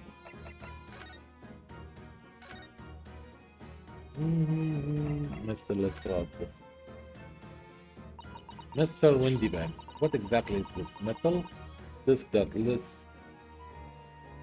Miss Lestrade has brought in? Seem to have hundreds of tiny little bumps on its surface. Ah, this is a music disc, you see, for use inside a music box. In a music box? What? You don't even know what a music box is? You Eastern lot ain't too savvy, eh? I know what a music box is. I've just never seen one of these discs before. Small protrusions on the metal disc encode the tune to be played by the music box. You simply insert the disc and set the machine going, and beautiful music plays. It is so incredible. Tell us, what tune is on this disc? Well, I'm afraid I couldn't tell you that. There are so many different types of music box, you see. British made, German, Swiss. I have no way of knowing which particular machine this disc was made for. Ah, I see. And that's it in a nutshell. I wouldn't have any customers for an item like this even if the young lady forfeited it. Really, I'm already offering more than I should at the penny. That's a packet of lies. He told me he did. He said it was. Well, he is an he in this case. He, see? Who? Never you mind. It just ain't right, that's all. That disc worth good money. I know it is. Well then, you will have to try your luck at another pawnbroker's, won't you?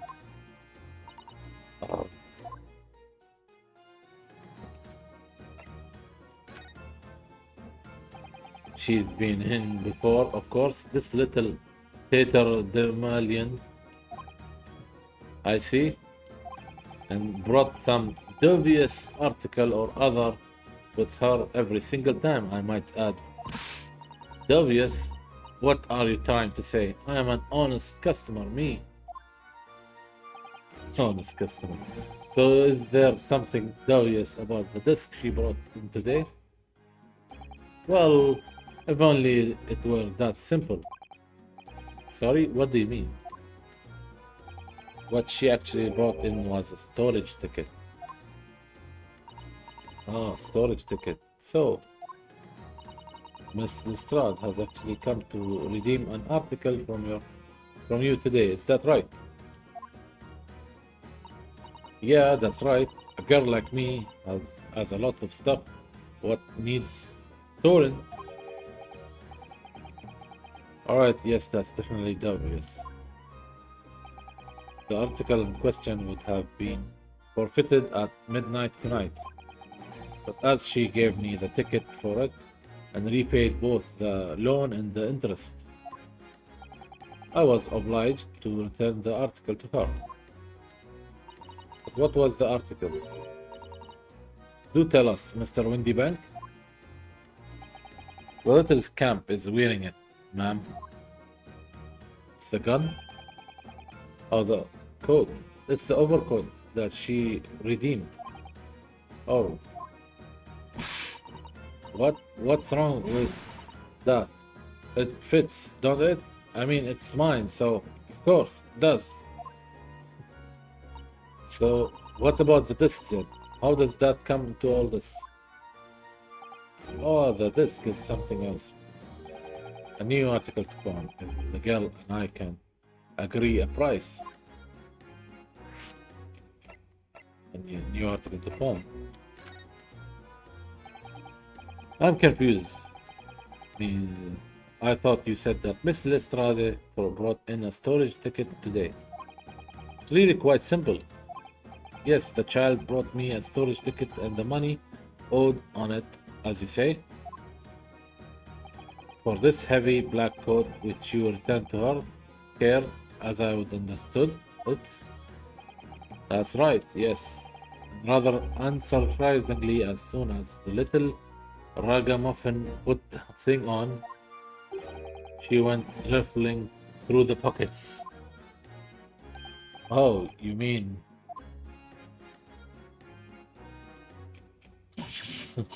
What, don't you know it's rude to stare at a lady? Ah, I see.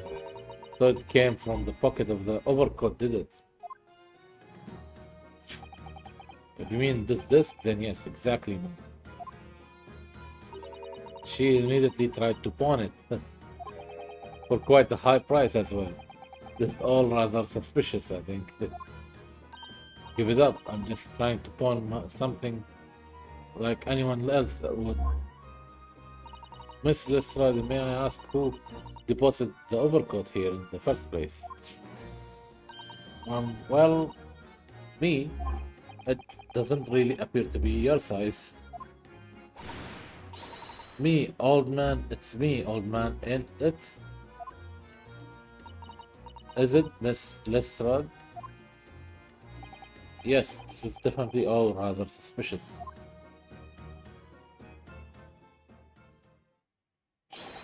Out of my way, please. من دخل؟ Oh, new character. This is a new character I've never seen before. Who's this picture postcard English gentleman? Picture postcard. Good day to you, ladies, gentlemen. What's your problem, eh? There is no problem as long as you remove yourself. I have a matter to discuss with the proprietor. I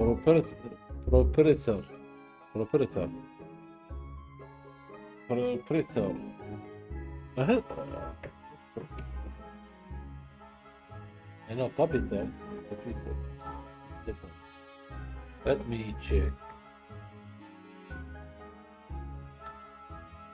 I think he means the guy who's in charge, but I wanna hear because the word is new.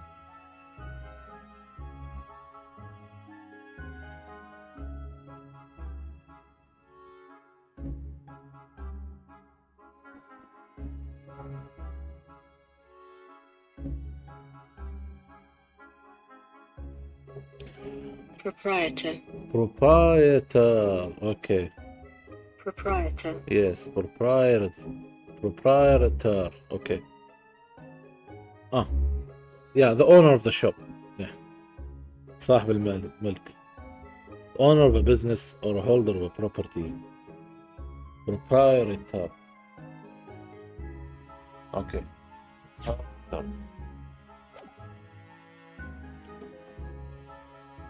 Problem as long as you remove yourself. I have a matter to discuss with the proprietor.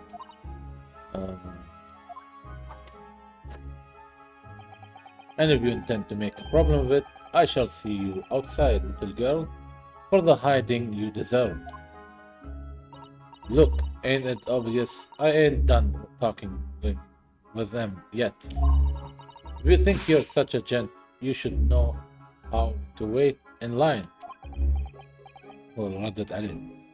Okay, well, you are an impudent little brat, aren't you? As well as a pickpocket. Hey?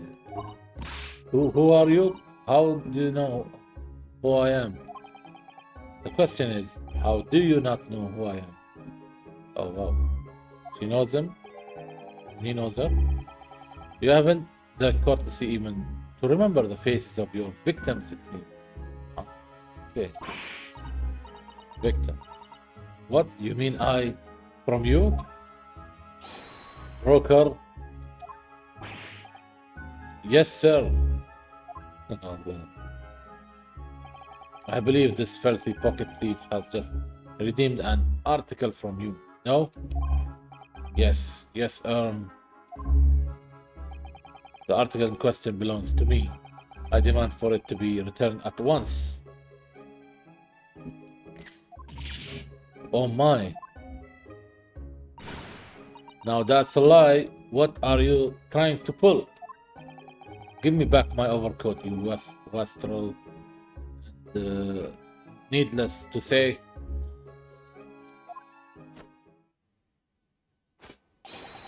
any music box this too. No, you can't have it. You just can't. It's me, old man's, or it was. Now it's mine. It's her old man's disc, and now it's her. Okay. Goodness, Mr. Naruhodo. This is a very awkward situation. Yes. I think perhaps we should hear both sides of the story in a little more detail. Okay, let's hear.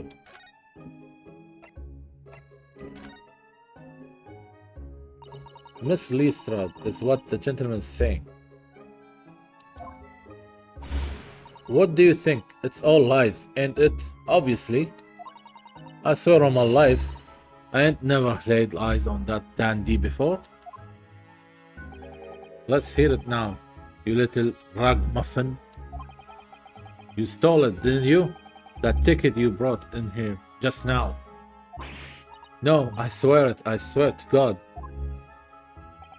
It was barely an hour ago. I was walking along the streets, minding my own businesses, when this little gutterling ran into me. I knew at once what had happened. I've been robbed yet again. I thought to myself, those wretched pickpockets. Yet again?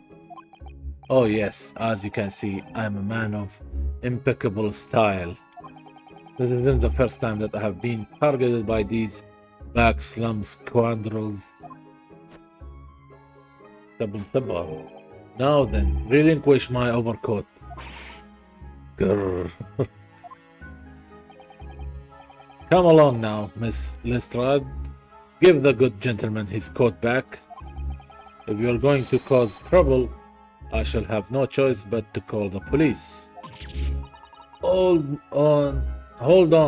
Why does everyone think it's me? Just look at this dandy's cove. And you think I'm the dodgy one? I'm sorry, but no one's going to believe you. Well, what about evidence? Talk.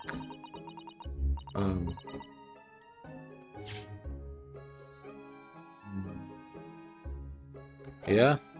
Where is your evidence that I have stolen something? Hey? Come on, let's see it. Oh, I have evidence, naturally. You what? Oh, she's screwed now. Doesn't mean I have to defend her now. This case, maybe. Evidence that the article Miss Lestrade redeemed actually belongs to this gentleman. Of course, we need only consult Mr. Windybank's ledger to know the truth. We'll be able to look up the name of the person who deposited the article in the first place. Yes, brilliant. Astute. Susato is astute. Clever. I'm very sorry, but I'm afraid that won't be possible. Oh. Never ask customer's name. That's a strict policy of mine. But why not? Well, now, as you can imagine, some of my customers have circumstances to consider. A great many of them prefer to maintain their anonymity. Anonymity.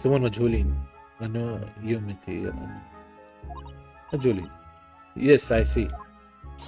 But then how can you know if an article belongs to the person asking to redeem it? Oh, it's quite simple. Good sir, might I trouble you for the watchword associated with the article in question? Of course, it's Professor. Yes, that's right. All the evidence we need. This gentleman is the rightful owner of the article, without doubt. Watchword, interesting. Because there is a secret word. If the guy tells him the correct word, then he knows that he's the owner of that item. Okay. Never knew that was.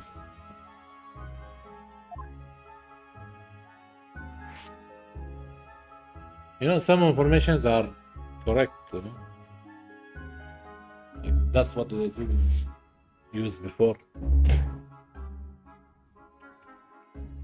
As a part of security. Some things are not just made up. These could be something real happened then. Watchwords. So, about these watchwords, Mr. Windybank. As I just explained, I never ask customers' names when they deposit items with me. There are many reasons why. why certain customers would like to keep their activities secret. That wasn't exactly a subtle glance at Mr. Sholmes now, was it? Sholmes is there. Great detectives have no dark secrets, none at all. Yes, well, anyway, that's why I always ask for a watchword whenever I accept a new article. In many ways, it's like the secret combination of numbers used to unlock a vault. The date of deposit, a description, and a watchword uniquely identify each item. And of course, then I give the storage ticket to the customer. When someone comes to redeem something, I ask for the ticket and the watchword. And if that someone tells you the correct watchword, you return the article, the item. That's right, sir. Yes, just as soon as the request fee is paid. And I have supplied you with the information you require already. But for the avoidance of doubt, the article in question is an overcode deposit 2 months ago, on 15th February, with the watchword of Professor. Oh, perfectly correct information, sir. But how? Really, this is beyond a joke now. There is no further room for doubt. Ugh.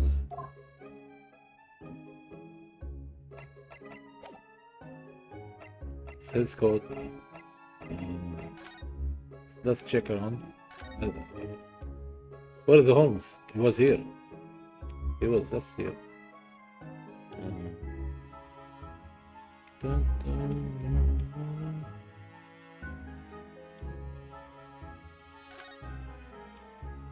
Let's talk to him. No.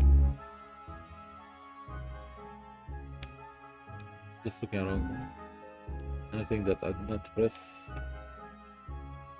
Okay, time to talk to this guy. Picture postcard, gentlemen. Excuse me, but who are you? One would expect an inquirer to introduce himself first. Though clearly you are not British, so perhaps our ways are foreign to you. Oh, sorry, yes, we're from the Empire of Japan. We're studying here. Oh yes, Japan. I have heard talk of the place. Okay, I thought he was gonna dance. It's an inhabitants live on some fairy brown colored soup, dressed up with exotic spices. You might be thinking of somewhere else. What was that theatrical gesticulation about? الحركة الغريبة. Perhaps, anyway, if you are a gentleman, sir, you offer your own name first, before inquiring after the name of another. Of course, yes, I'm Ryunosuke Naruhodo. I'm a lawyer. Well, a student of law, really. My name is Satomi Kotoba. I am Mr. Naruhodo's assistant. I see. My name is Benedict. Yes. Egert Benedict. Benedict.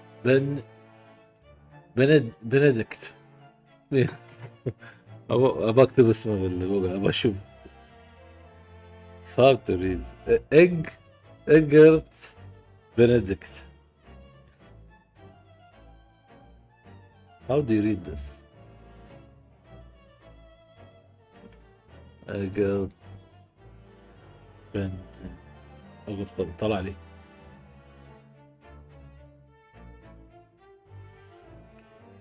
Uh-oh. Should be careful or I'll get some spoilers. Pronounce. Pronunciation, yes.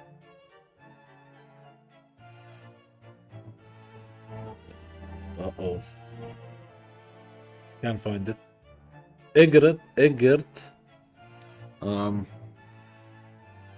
Never mind. I'll check later. My name is Benedict. Yes, Egert Benedict. Enchante. He's so refined in how he holds himself and how he speaks, but that name is suspicious. Now, the matter at hand. My overcoat, return it at once to someone with the style to carry it off. Grr, every move he makes, every breath he takes. Can't stand watching him.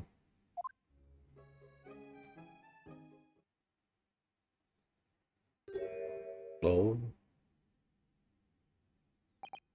So, let that be an end to the matter. And thank you for your custom, Mr. Egert Benedict, sir. She needs to stop dancing, man.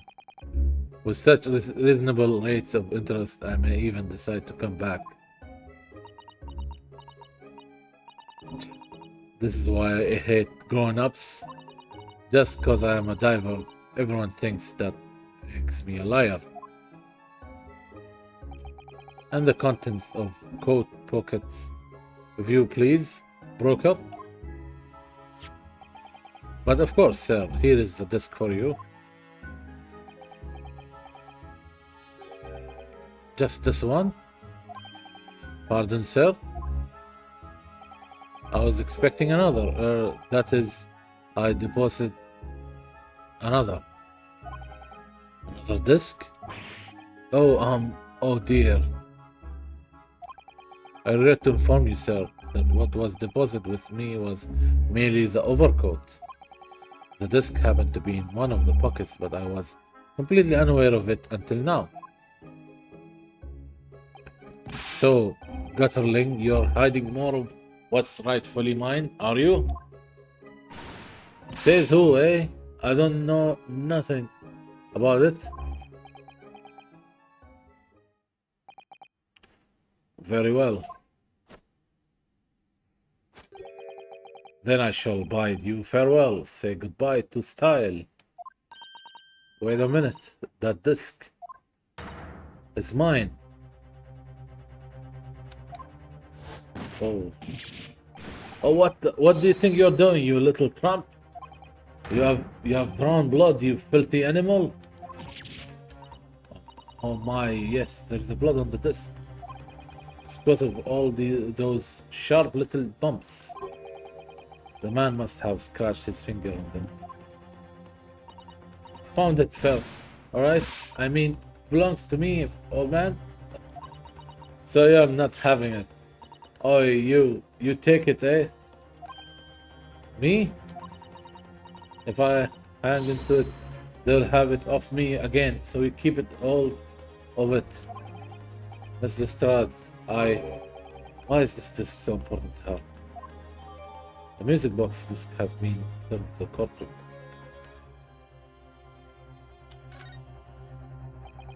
You there, in the black livery. Hand that disc to me at once, please. No, don't. He's lying. Grown-ups are all liars. Oh, what do I do now? How am I going to resolve this? Okay. Let's save from here now.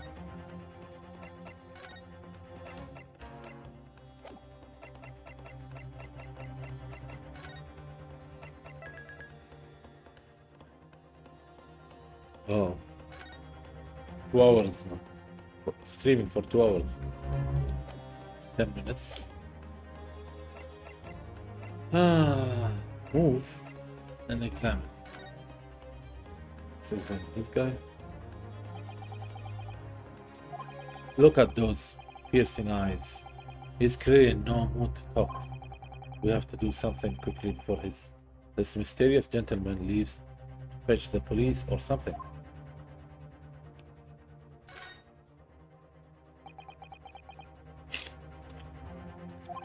Mr. Windybank is clearly at loss here.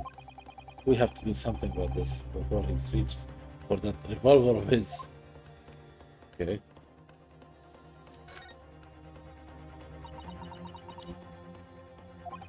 Wow, Mr. Lestrade is really looking daggers at that mysterious gentleman.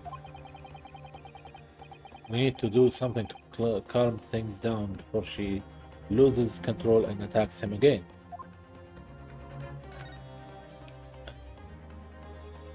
Our Sherlock Holmes. Mr. Sholmes, what are you examining with such keen interest there?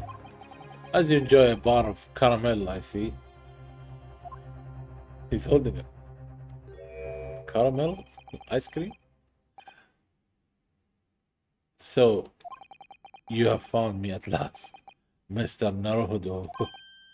Why is so gloomy? Sorry? After that young pickpocket sent me on my way, I was forced to lurk in the shadows. Cruelly ostracized as the rest of you partook in the jovial atmosphere of fellowship. I had nothing to occupy my mind, but was too ashamed to let society see what my downfall had done to me. So, feigning mock interest, I pretend to examine the tedious trinket in this desolate place, whilst as you shrewdly observed, gnawing on the only friend I have left, this 7% solution of caramel. Pray, do you claim to understand the depth of my despair, Mr. Naruhodo? But why could you? But how could you? I was so lonely, so desperately lonely. Then why on earth didn't you rejoin the conversation? Things have gone from bad to worse here, you know? Yes, I overheard much of your conversation. Or rather, in my craving for human contact, my ears devoured every word that was uttered. You really were sad, weren't you? Poor Mr. Sholmes. I feel simply awful for you. It would seem that my inferences are correct. Inference. Oh, surely you are not about to tell us that you have solved the entire case once again. My dear madame, sometimes I wonder where my genius for deduction to be commoditized. بيحل القضية. How much could I pawn it for? It seems Mr. Sholmes has had another of his flashes of inspiration. But who knows if it will help to resolve the situation between Miss Lestrade and the mysterious gentleman. What's the right thing to do here? Listen to the deduction.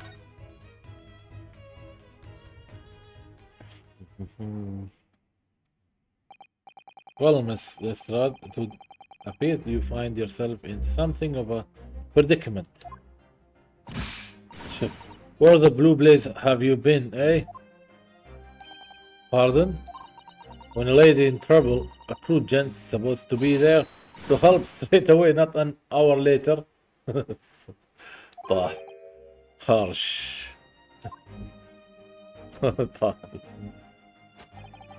طايحة هولمز الضحكة.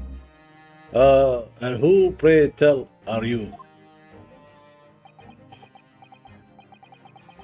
Mr. Edgar Benedict, you have in my eyes a veritably encyclopedic array of curiosities about your person. Nevertheless, there are two immovable conclusions I have drawn. I beg your pardon? The first is this. The true reason for your visit to this pawnbrokery today is something you have not yet revealed. Okay. And the second is this. Considerable crime is in contemplation, one you will orchestrate with intent to steal a vast sum of money. Well, Mr. Benedict, what say you to my deductions? How? He's turned as white as a hard-boiled egg. It would seem that once again, Mr. Jones has made a flawless deduction. Just who do you think you are, sir? Oh yes, as I hoped. Hoo-ha! This is precisely the pained expression I was looking for.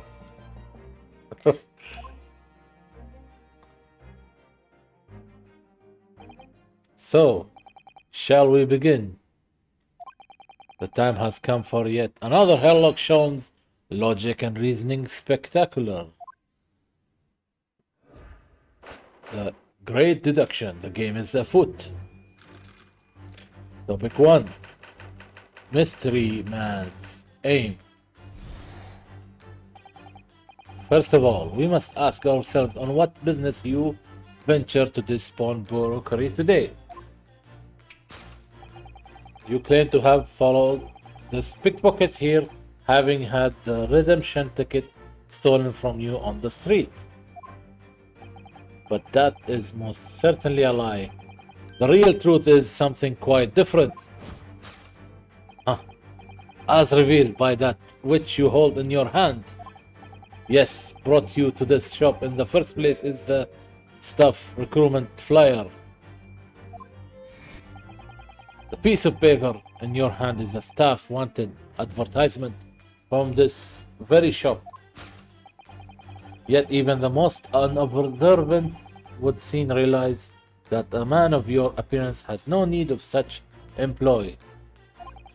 In other words, there is some ulterior motive for your actions.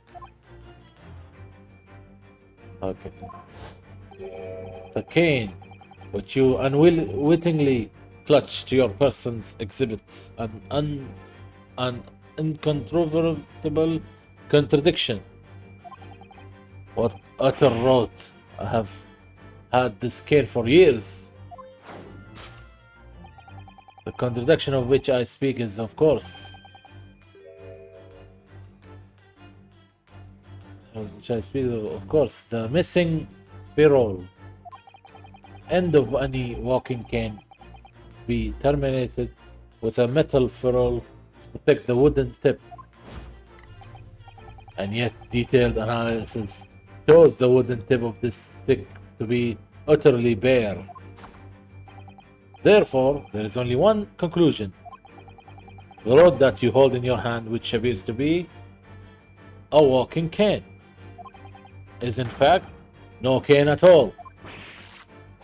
What?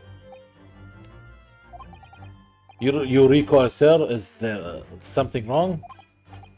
And in your recoiling, your inadvertently facilitate the answer of the next conundrum to present itself. Namely, what is the truth behind this rod you hear?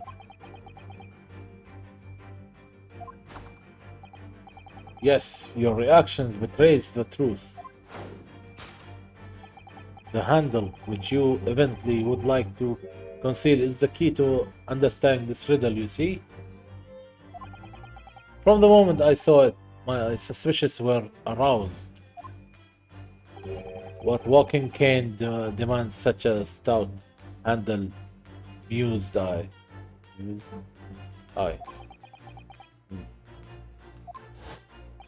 But of course, as I said, this is no walking cane. No, that rod. Oh, what? It's the broken handle of a shovel. What? What? Are you insane? And now, having determined this undeniable truth, the conclusion is clear. Your true motive, true motive for coming here was to take employment at this establishment in order to excavate the ground beneath the premise. راح بعيد الحبيب. What a calculated crime you have conceived, sir. A wickedly calculated crime. Conclusion? To tunnel underneath the pawnbrokery.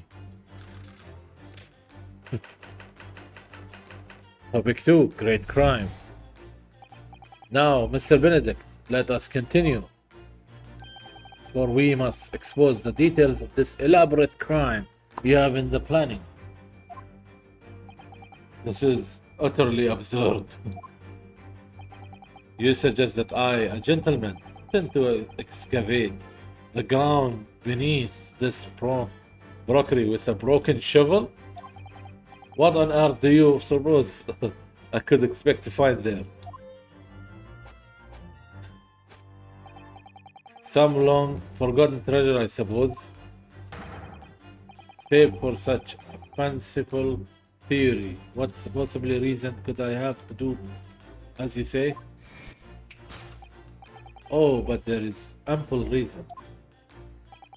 As you are only too well aware, Mr. Benedict. Where is he looking? Ah, and your furtive glance is more telling than I could have hoped. What? Let us consider what would motivate a man to infiltrate a shop such as this and covertly dig beneath its floor. The answer is revealed by the council notice on the counter to which your eyes were inadvertently drawn. This letter gives notice of public works to be carried out in the local area. And according to the enclosed plan of the upcoming sewerage works, beneath this shop runs a sewer that adjoins another one that runs under the bank on the opposite side of the road. This madness has entered the sewers now, has it? He's not convinced. By excavating the ground beneath our feet, you would gain access to the waterway that flows in very close proximity to the great vault of the financial institution opposite. What are you? In summary, sir,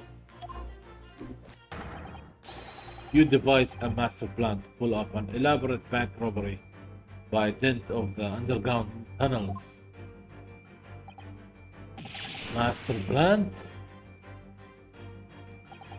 Which brings us at last to the final chapter of this lurid scheme. With that plunder did the thief hope to make off from the underground vault of the bank? Are you quite serious? Having consulted with Scotland Yard some days ago, I happen to know this answer. But naturally, the answer is no secret to you, is it, Mr. Benedict? I have no idea what you're talking about. ولا أنا مضيع نحن معها لأنه لازم يعطيك deduction ماله بعلامتك صالحة. Allow me to present a rather interesting piece of evidence.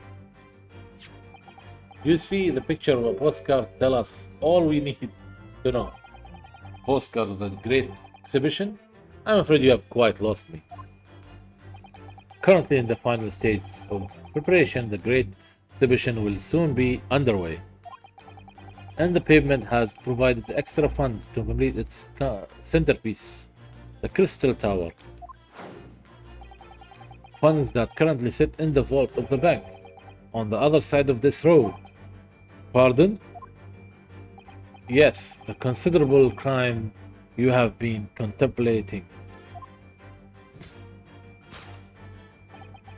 is the theft of that which sits in the vault of the bank, the special reserve funds for the Great Exhibition. Of course, that is top secret police information, so keep it under your hat, please. But he said it. To steal the Great Exhibition, reserve funds. That's the conclusion. Thus concludes Sherlock Holmes' great deduction of this pawnbroking puzzle. Time to correct this all deductions. Mr. Sholmes. Well, Mr. Naruhodo, an impressively upbeat deduction for a detective racked with loneliness. Would you not agree? Was it true that what you said about the bank over the road and what it has in its vaults? Indeed, though few know of its existence, it is one of the government's most closely guarded secrets. Gregson told me in the strictest confidence. But you just announced it to everyone here, rather loudly, in fact. Ah, and if it's such a big secret, how would Mr. Benedict have come to find out about it? There can be but one explanation for that. Clearly it is because the man is a criminal.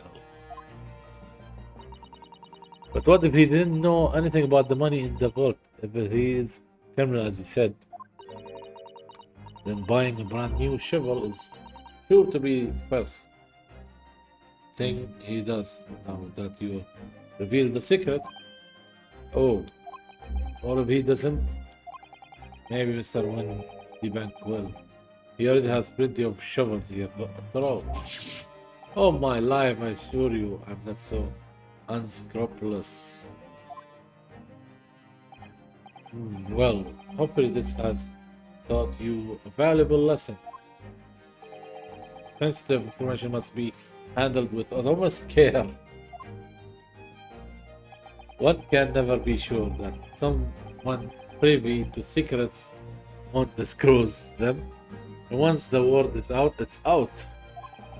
Perhaps I'll think twice before confiding in you next time, Mr. Sholmes. An excellent idea, Mr. Naruto. An excellent idea.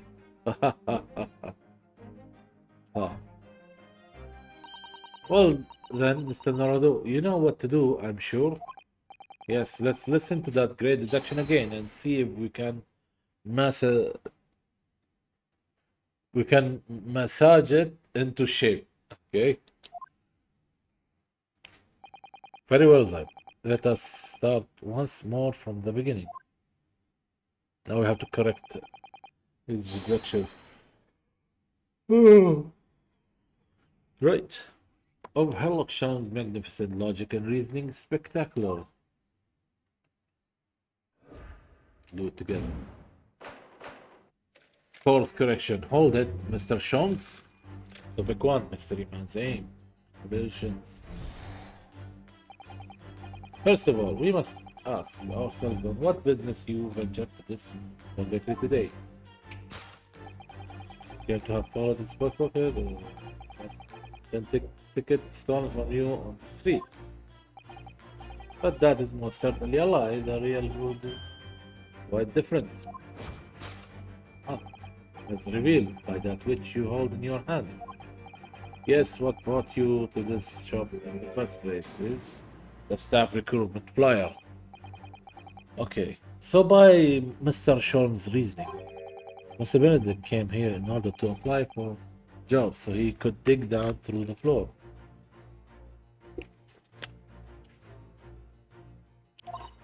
Yes, in an attempt to tunnel into the sewers to gain access to the money in the vault of the bank across the road. But he wouldn't get very far with a broken shovel, would he? No, I think it's fair to say his motives lie elsewhere. The question is where? What did bring Mr. Benedict here at this particular point in time? Okay, let's check.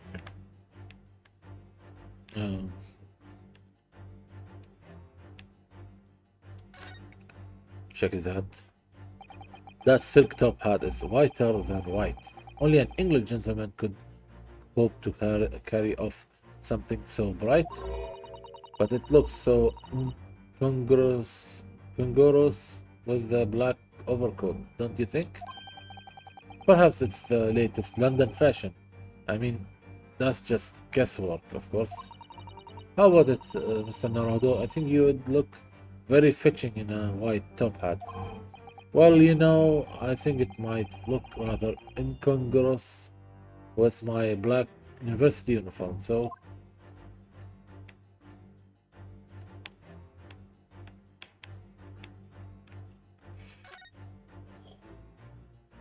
checking the cane. That's a proper English gentleman's cane, isn't it? Look at the beautifully polished brass on the handle. Yes, but Mr. Sean is right. It's not the sort of handle you usually see on a cane. Perhaps it's the latest London fashion. I mean, that's just guesswork.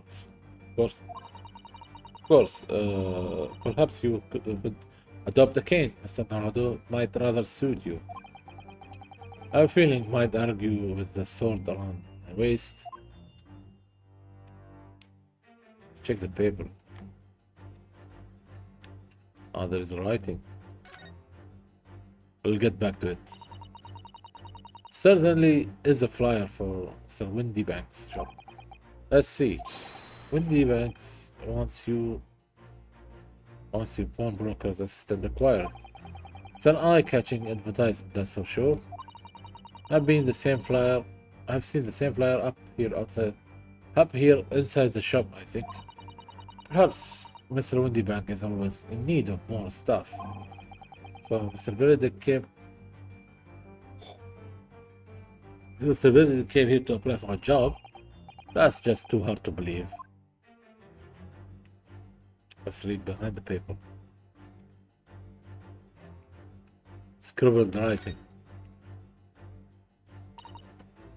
Oh, look at all the scribbled notes on the back of the flyer here.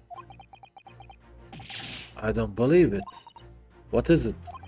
Listen to what it says. Name Gina Lestrade. Height 5'2". Green cap. Scarfy waistcoat. Grubby white shirt. Blue satchel. Ragged. It's detailed description of Miss Lestrade. Goodness. There's even a sketch of her hat and all. Although if he showed it to her, she would fire that smoke grenade launcher in his face for sure. And look, the details of this shop have been written down here too. Windy Banks Pawnbrokery, Baker Street, redemption deadline, 15 April, which is today's date. Why would Mr. Benedict have all that information scrolled on the back of that piece of paper?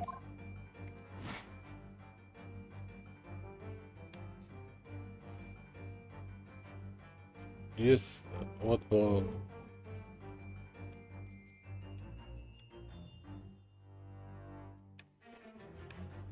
Okay, that's the one. Press on this. Staff recruitment. Clearly you are a man of elegance and style.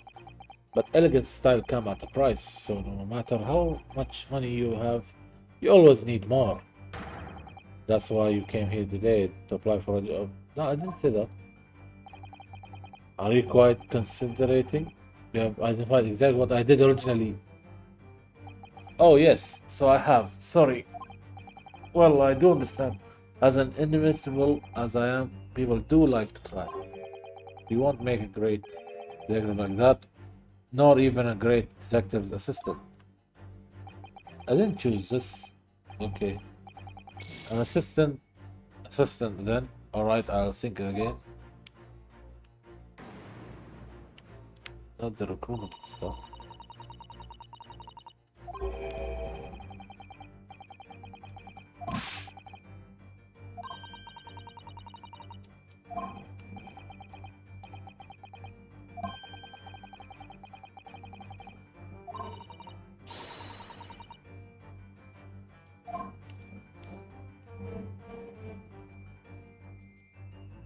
This one.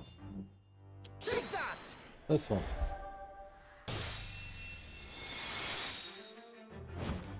Yeah.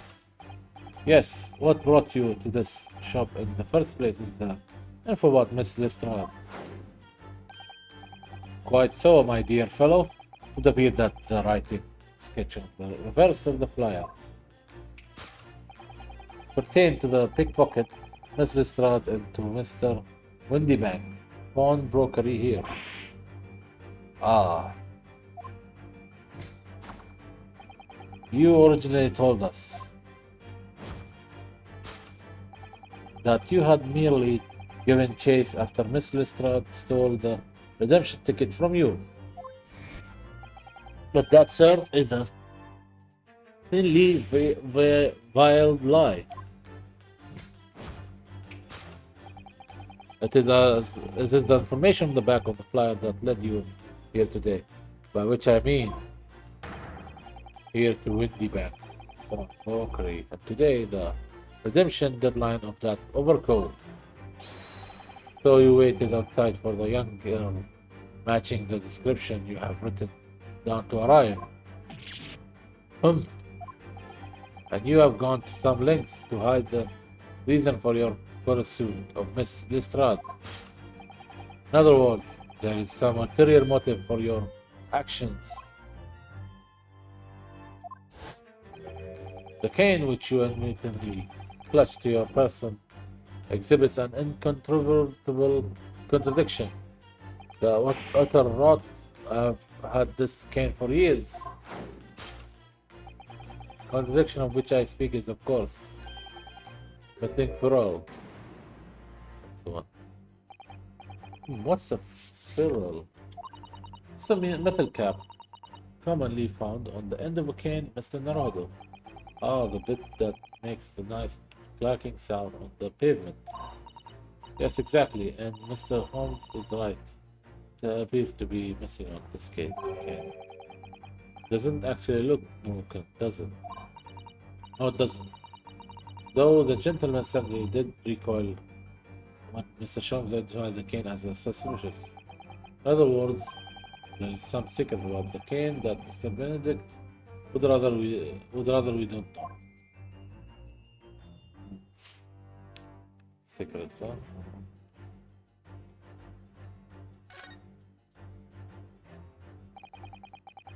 The end of this cane is the spare wood.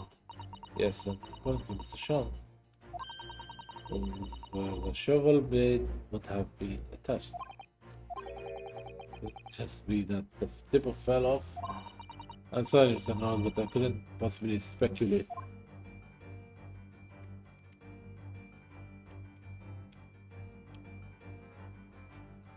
Maybe this is not a cane after all. Not a shovel. G-A. No, A-G. Look here, Mr. Sato. There are some letters on the handle.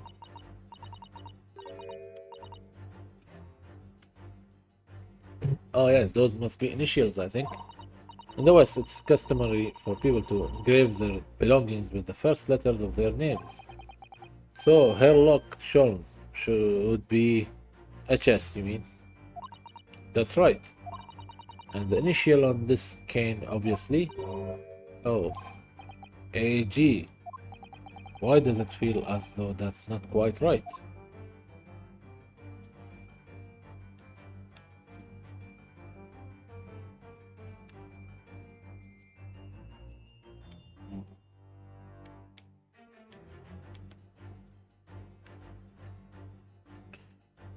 With the initials.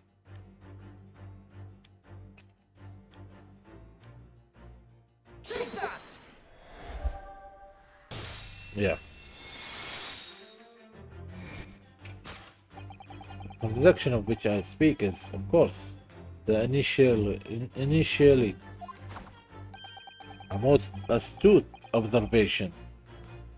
Wouldn't you say, Mr. Egret Benedict? We are led to believe, sir, that your initials are EB. Yet in a most possessive manner you have in your grasp a cane bearing the initials of AG. An incontrovertible contradiction indeed. Would you not agree? No, you're wrong. This cane isn't. You said before that you had that cane for years.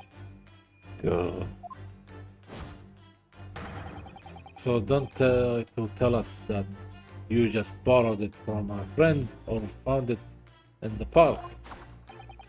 In short, though you hold yourself to be a gentleman, you have withheld your true name.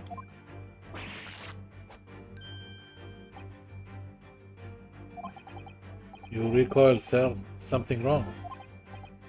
Well, and your recoiling, you inadvertently facilitate the answer of the next conundrum to present itself. Namely, what is the truth behind this road you hear?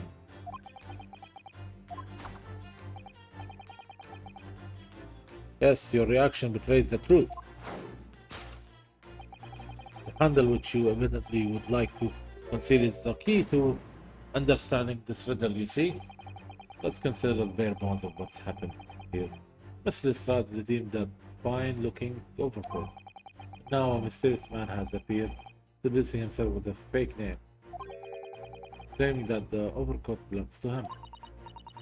But we know that he actually identified Mr. Lestrade from a written description, which suggests that everything else he's told us is untrue. So what we need to do here is somehow prove that the overcoat cannot be possibly belong to him. The handle which you evidently would like to conceal is the key to understanding this riddle.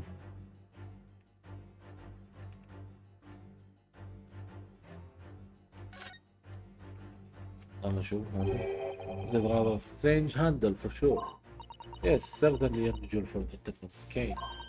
Expect to see such a cane being twirled charmingly by its owner as he skips merely down the street. You do. Something has just occurred to me. We have a shovel back in our office, don't we? Yes, you're right.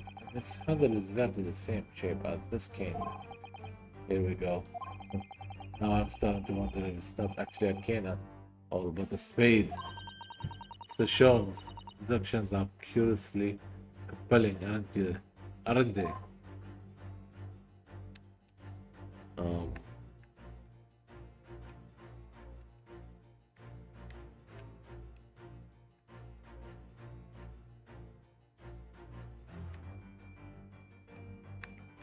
Wait. Yeah, look at surroundings.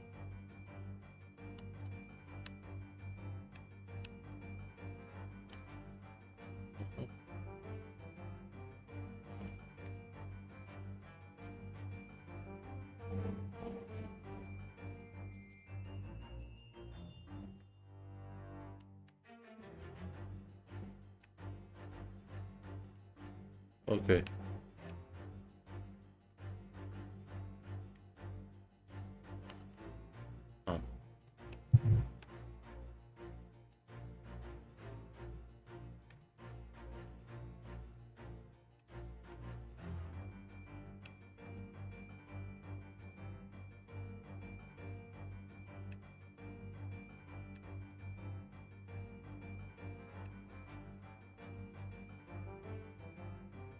Handle which evidently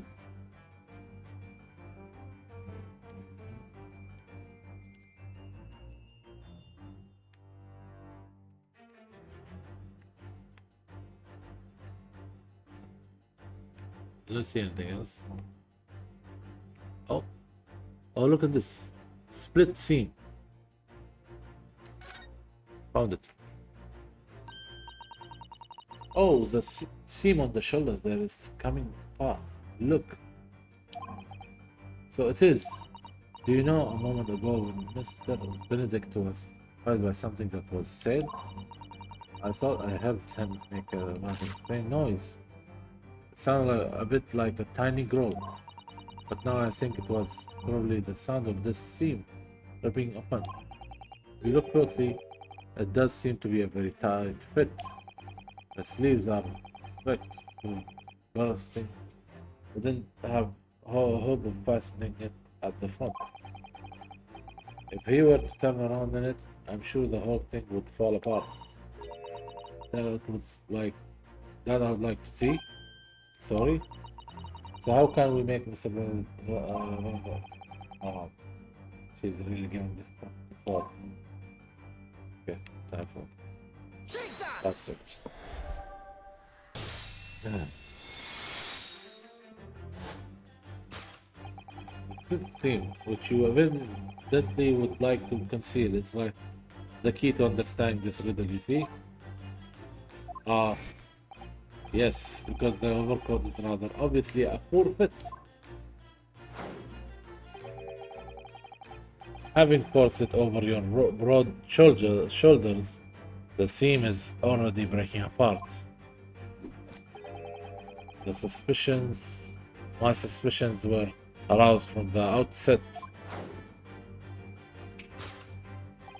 When you so boldly lied about your name and so boldly waylaid this pickpocket. This catalogue of untruths has all been for one very specific purpose.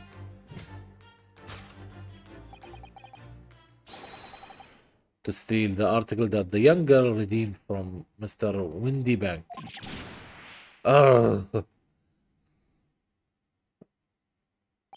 But what really irks me is this. The considerable crime I initially imagined has been considerably curtailed.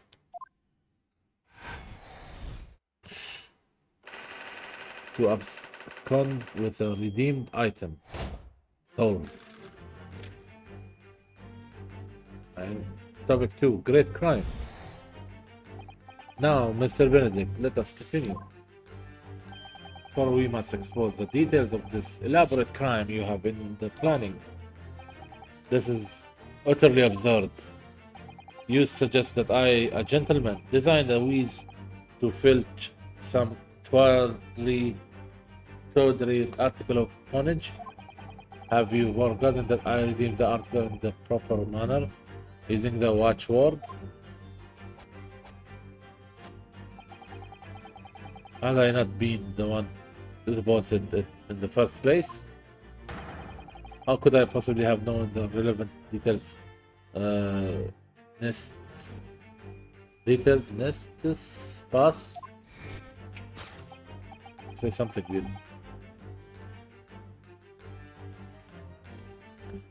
I'll just finish this with Araki. Just this section, I'll finish it. I'll just need 5 minutes. And I'll save the game and I'll be back to you, yeah? I'm trying to finish this section. Oh, but the watchword can be discovered. We'll finish fast, I'm sure. As you are only too well aware, Mr. Benedict, and your furtive glance is more telling than I could have hoped. What? Let us consider how one might come to learn a secret watchword relating to the pawned property of another. The method is revealed by the console notice on the counter to which your eyes were inadvertently. Okay. Direction of deduction must change rather dramatically now, I think. Yes, no more talk of tunneling into the sewers, which is a pity because it all sounded rather exciting. Anyway, you can't deny that this mysteriously gentleman did know the watchword. Yes, Professor. If you didn't know that word, Mr. Windybank would never allow you to redeem the article. Or looking at it another way. If you did know that word, Mr. Windybank would allow you to redeem the article whether it was yours or not. So the question is, could this gentleman have found the watchword out somehow? اوكي كيف يا بالواتشورد old map. This looks to be quite an old lamp, but it's obviously been well looked after, and there is oil in it too. In other words, it's still in use. Yes, it would appear so. That's for now. Could be related to the Benedict knowing the watchword for the pond article. No idea. That makes two of us. Dun, dun, dun, dun. Revolver. This is Mr. Windybank's gun. Yes, loaded with only one bullet, he said. It appeared that being a pawnbroker is a very life or death profession. That might just be this particular establishment. Note that. Look at this, Miss Sato. Oh, it appears to be a memo that Mr. Windybank has scribbled to himself. Let's see, what does it say? Oh, Professor.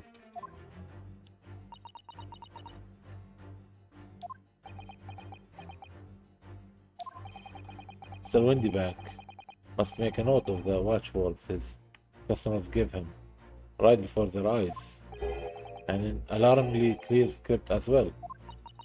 Oh dear, I don't know where to look. Who knows what other secrets I might see.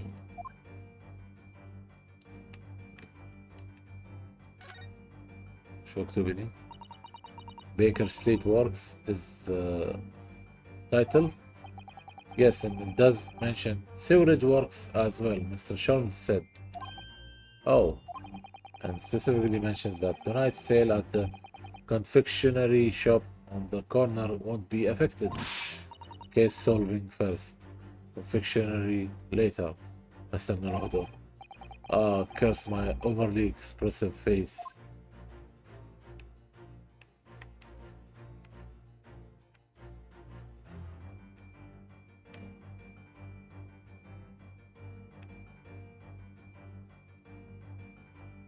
شكلها هذه أنا شوف.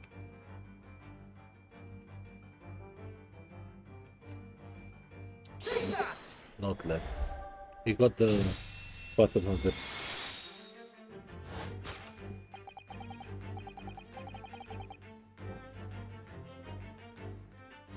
Nawaf Sama online. You invite him, play with him, يا أخي. Until I come back, yeah? You go play with him. Teach him how to play. The method is revealed by the notelet on the counter to which your eyes were inadvertently drawn. Yes, the broker here follows the same procedure whenever a customer comes to redeem an article. If he asks the customer for the watchword and notes down the response uttered on a notelet he has to hand. Then he consults his ledger and confirms whether or not the watchword matches that of the article in question. I would expect nothing less of a diligent pawnbroker, but his diligence clearly has its disadvantages. What are you talking about? It is increasingly apparent that you were present in this shop before your accusation against Miss Lestrade. In all likelihood, you followed her inside and then observed her talking to Mr. Windybank. When the diligent broker made a note of the watchword as his common practice, you observed him writing the word Professor on the notelet beside the ledger.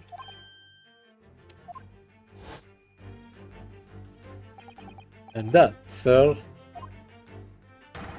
was the master plan you devised to steal the pawned article from the young Miss Lestrade. Master plan? Which brings us at last to the final chapter of this lurid scheme. Why would you go to such lengths to redeem that particular article from this pawnbroker? Are you quite serious? For an ill-fitting overcoat hardly seemed to justify the effort, much less a worthless music box disc.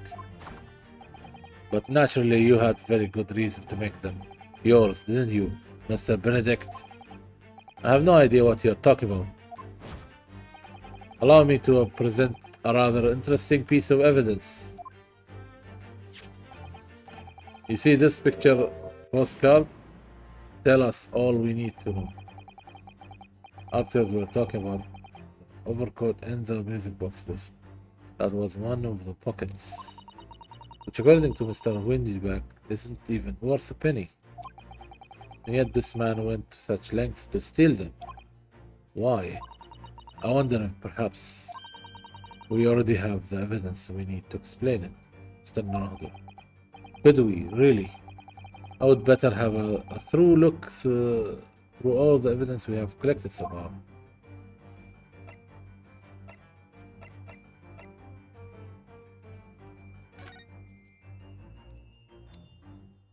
Uh-huh. في كلام مكتوب. But first, let's check out the blood. Look at all the little bumps on the disc. They are so tiny. Yes, the protrusions are called pins, and they pluck the teeth of the comb to make notes. Just on the edge, there is a small amount of blood. Yes, the blood of the mysterious Mr. Egret Benedict. When Miss Lestrade tried to grab the disc from him, the pin scratched his fingers. It seems like when you're grating some daikon radish and accidentally cut your finger. Ouch, just thinking about it hurts and puts me off eating radish. Okay. There is a note.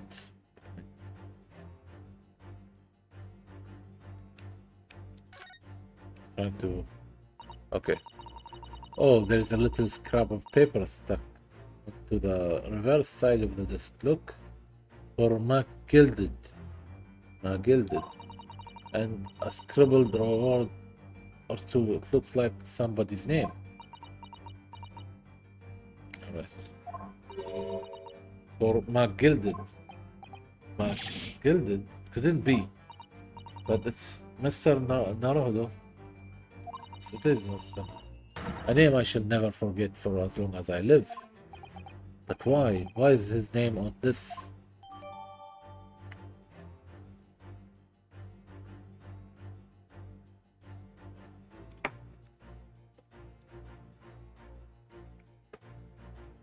Music box disc information has been updated to the court record.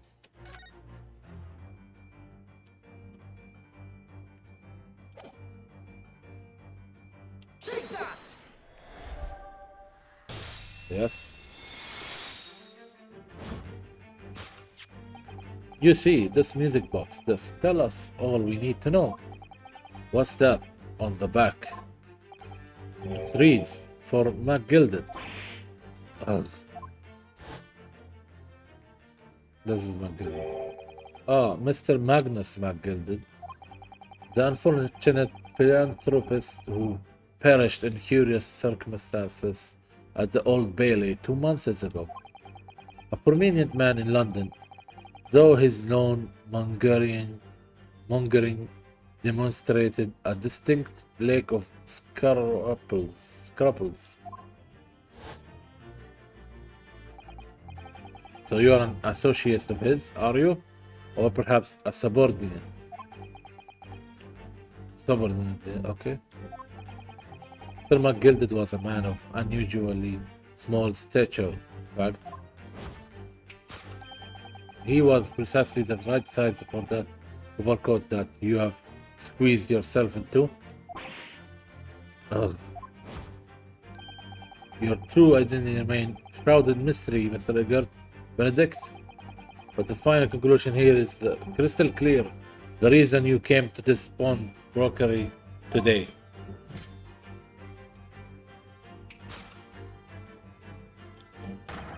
Was to retrieve an article left behind by the late Magnus McGilded.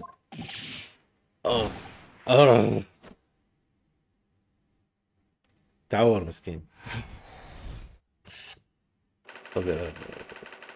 To acquire an item deposited by Mr. McGilded.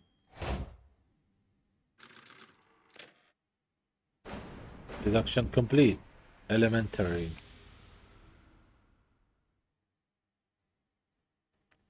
خلصنا. بس. Well, Mr. Magnus McGilded. Not a name I expected to hear in these circumstances.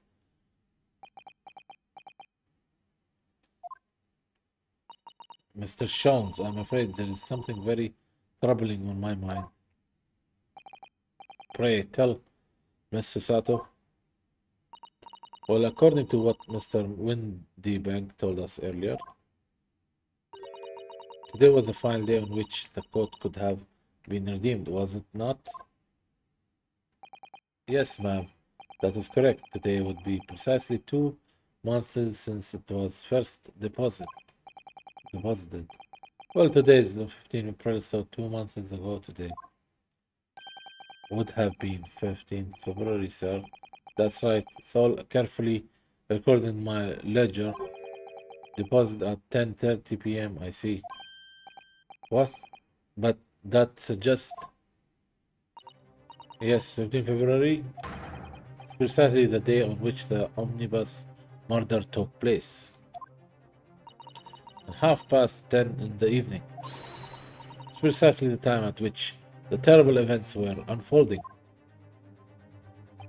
Suggestive is not the word. It would seem the matter is entirely beyond coincidence.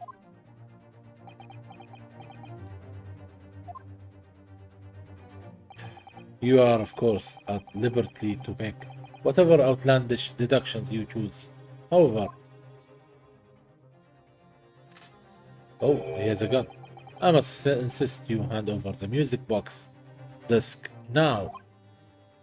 It would be a terrible shame for you to return to your native land in a box. Oh, what do I do? Wait, I'm gonna save you.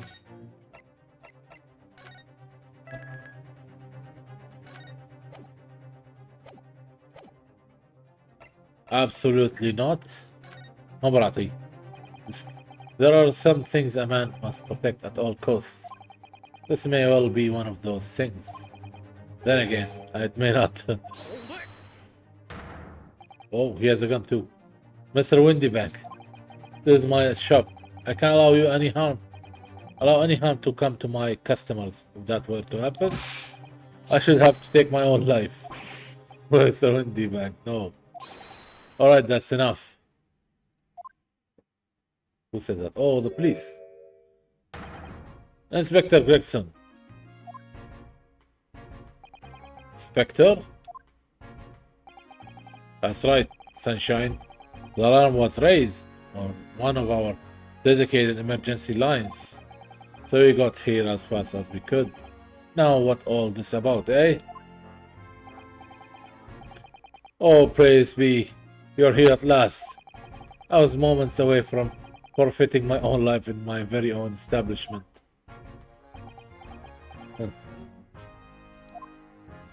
Call the cops there. Would seem you have the upper hand.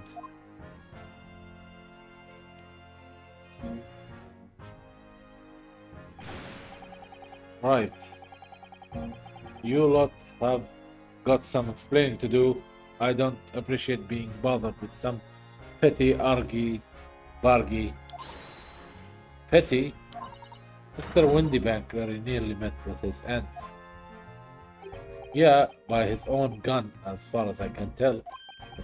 Oh dear. And the whole of Britain could meet with its end if I don't get to the bottom of the case I'm supposed to be working on. What on earth is the case, Inspector? Spare no detail, Gregson. I might have said a little too much. No matter, it's nothing to do with you lot. Anyway, sir, you're gonna have to come with me down the station. مشكلة هذا الحقق ما يبي يعطيني شيء يعني تقريبا ما يداني هولمز شيرلوك هولمز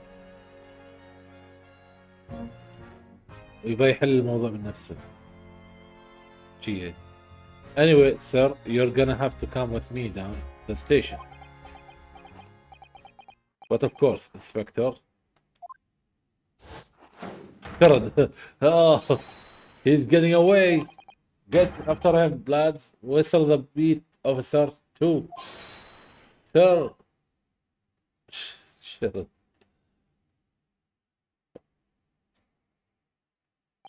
There has been a spate of thefts at pawn shops around here recently, so I've fitted emergency buttons underneath the counters for brokers to let us know when there is trouble.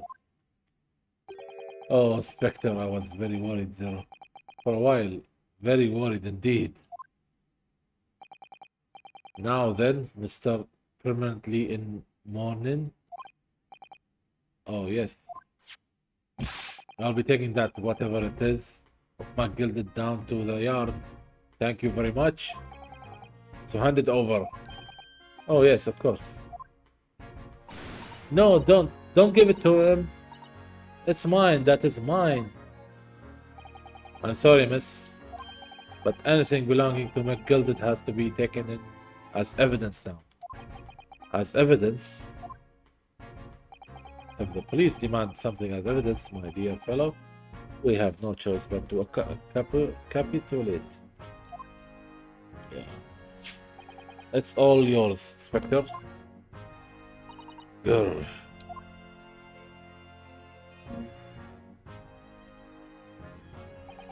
And so we handed Mr. McGilded disc over to Spectre Gregson, and were summarily turfed out of the shop and into the street. Ah. To be continued. وهني بس خلاص بوقف الستريم. أحسن وقت حق البريك يعني. الصراحة. That was so much reading, man.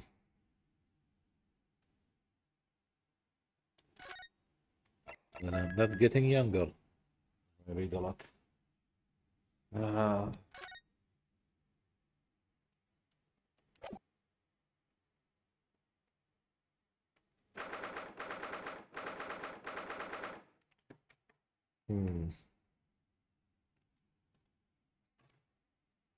Why not?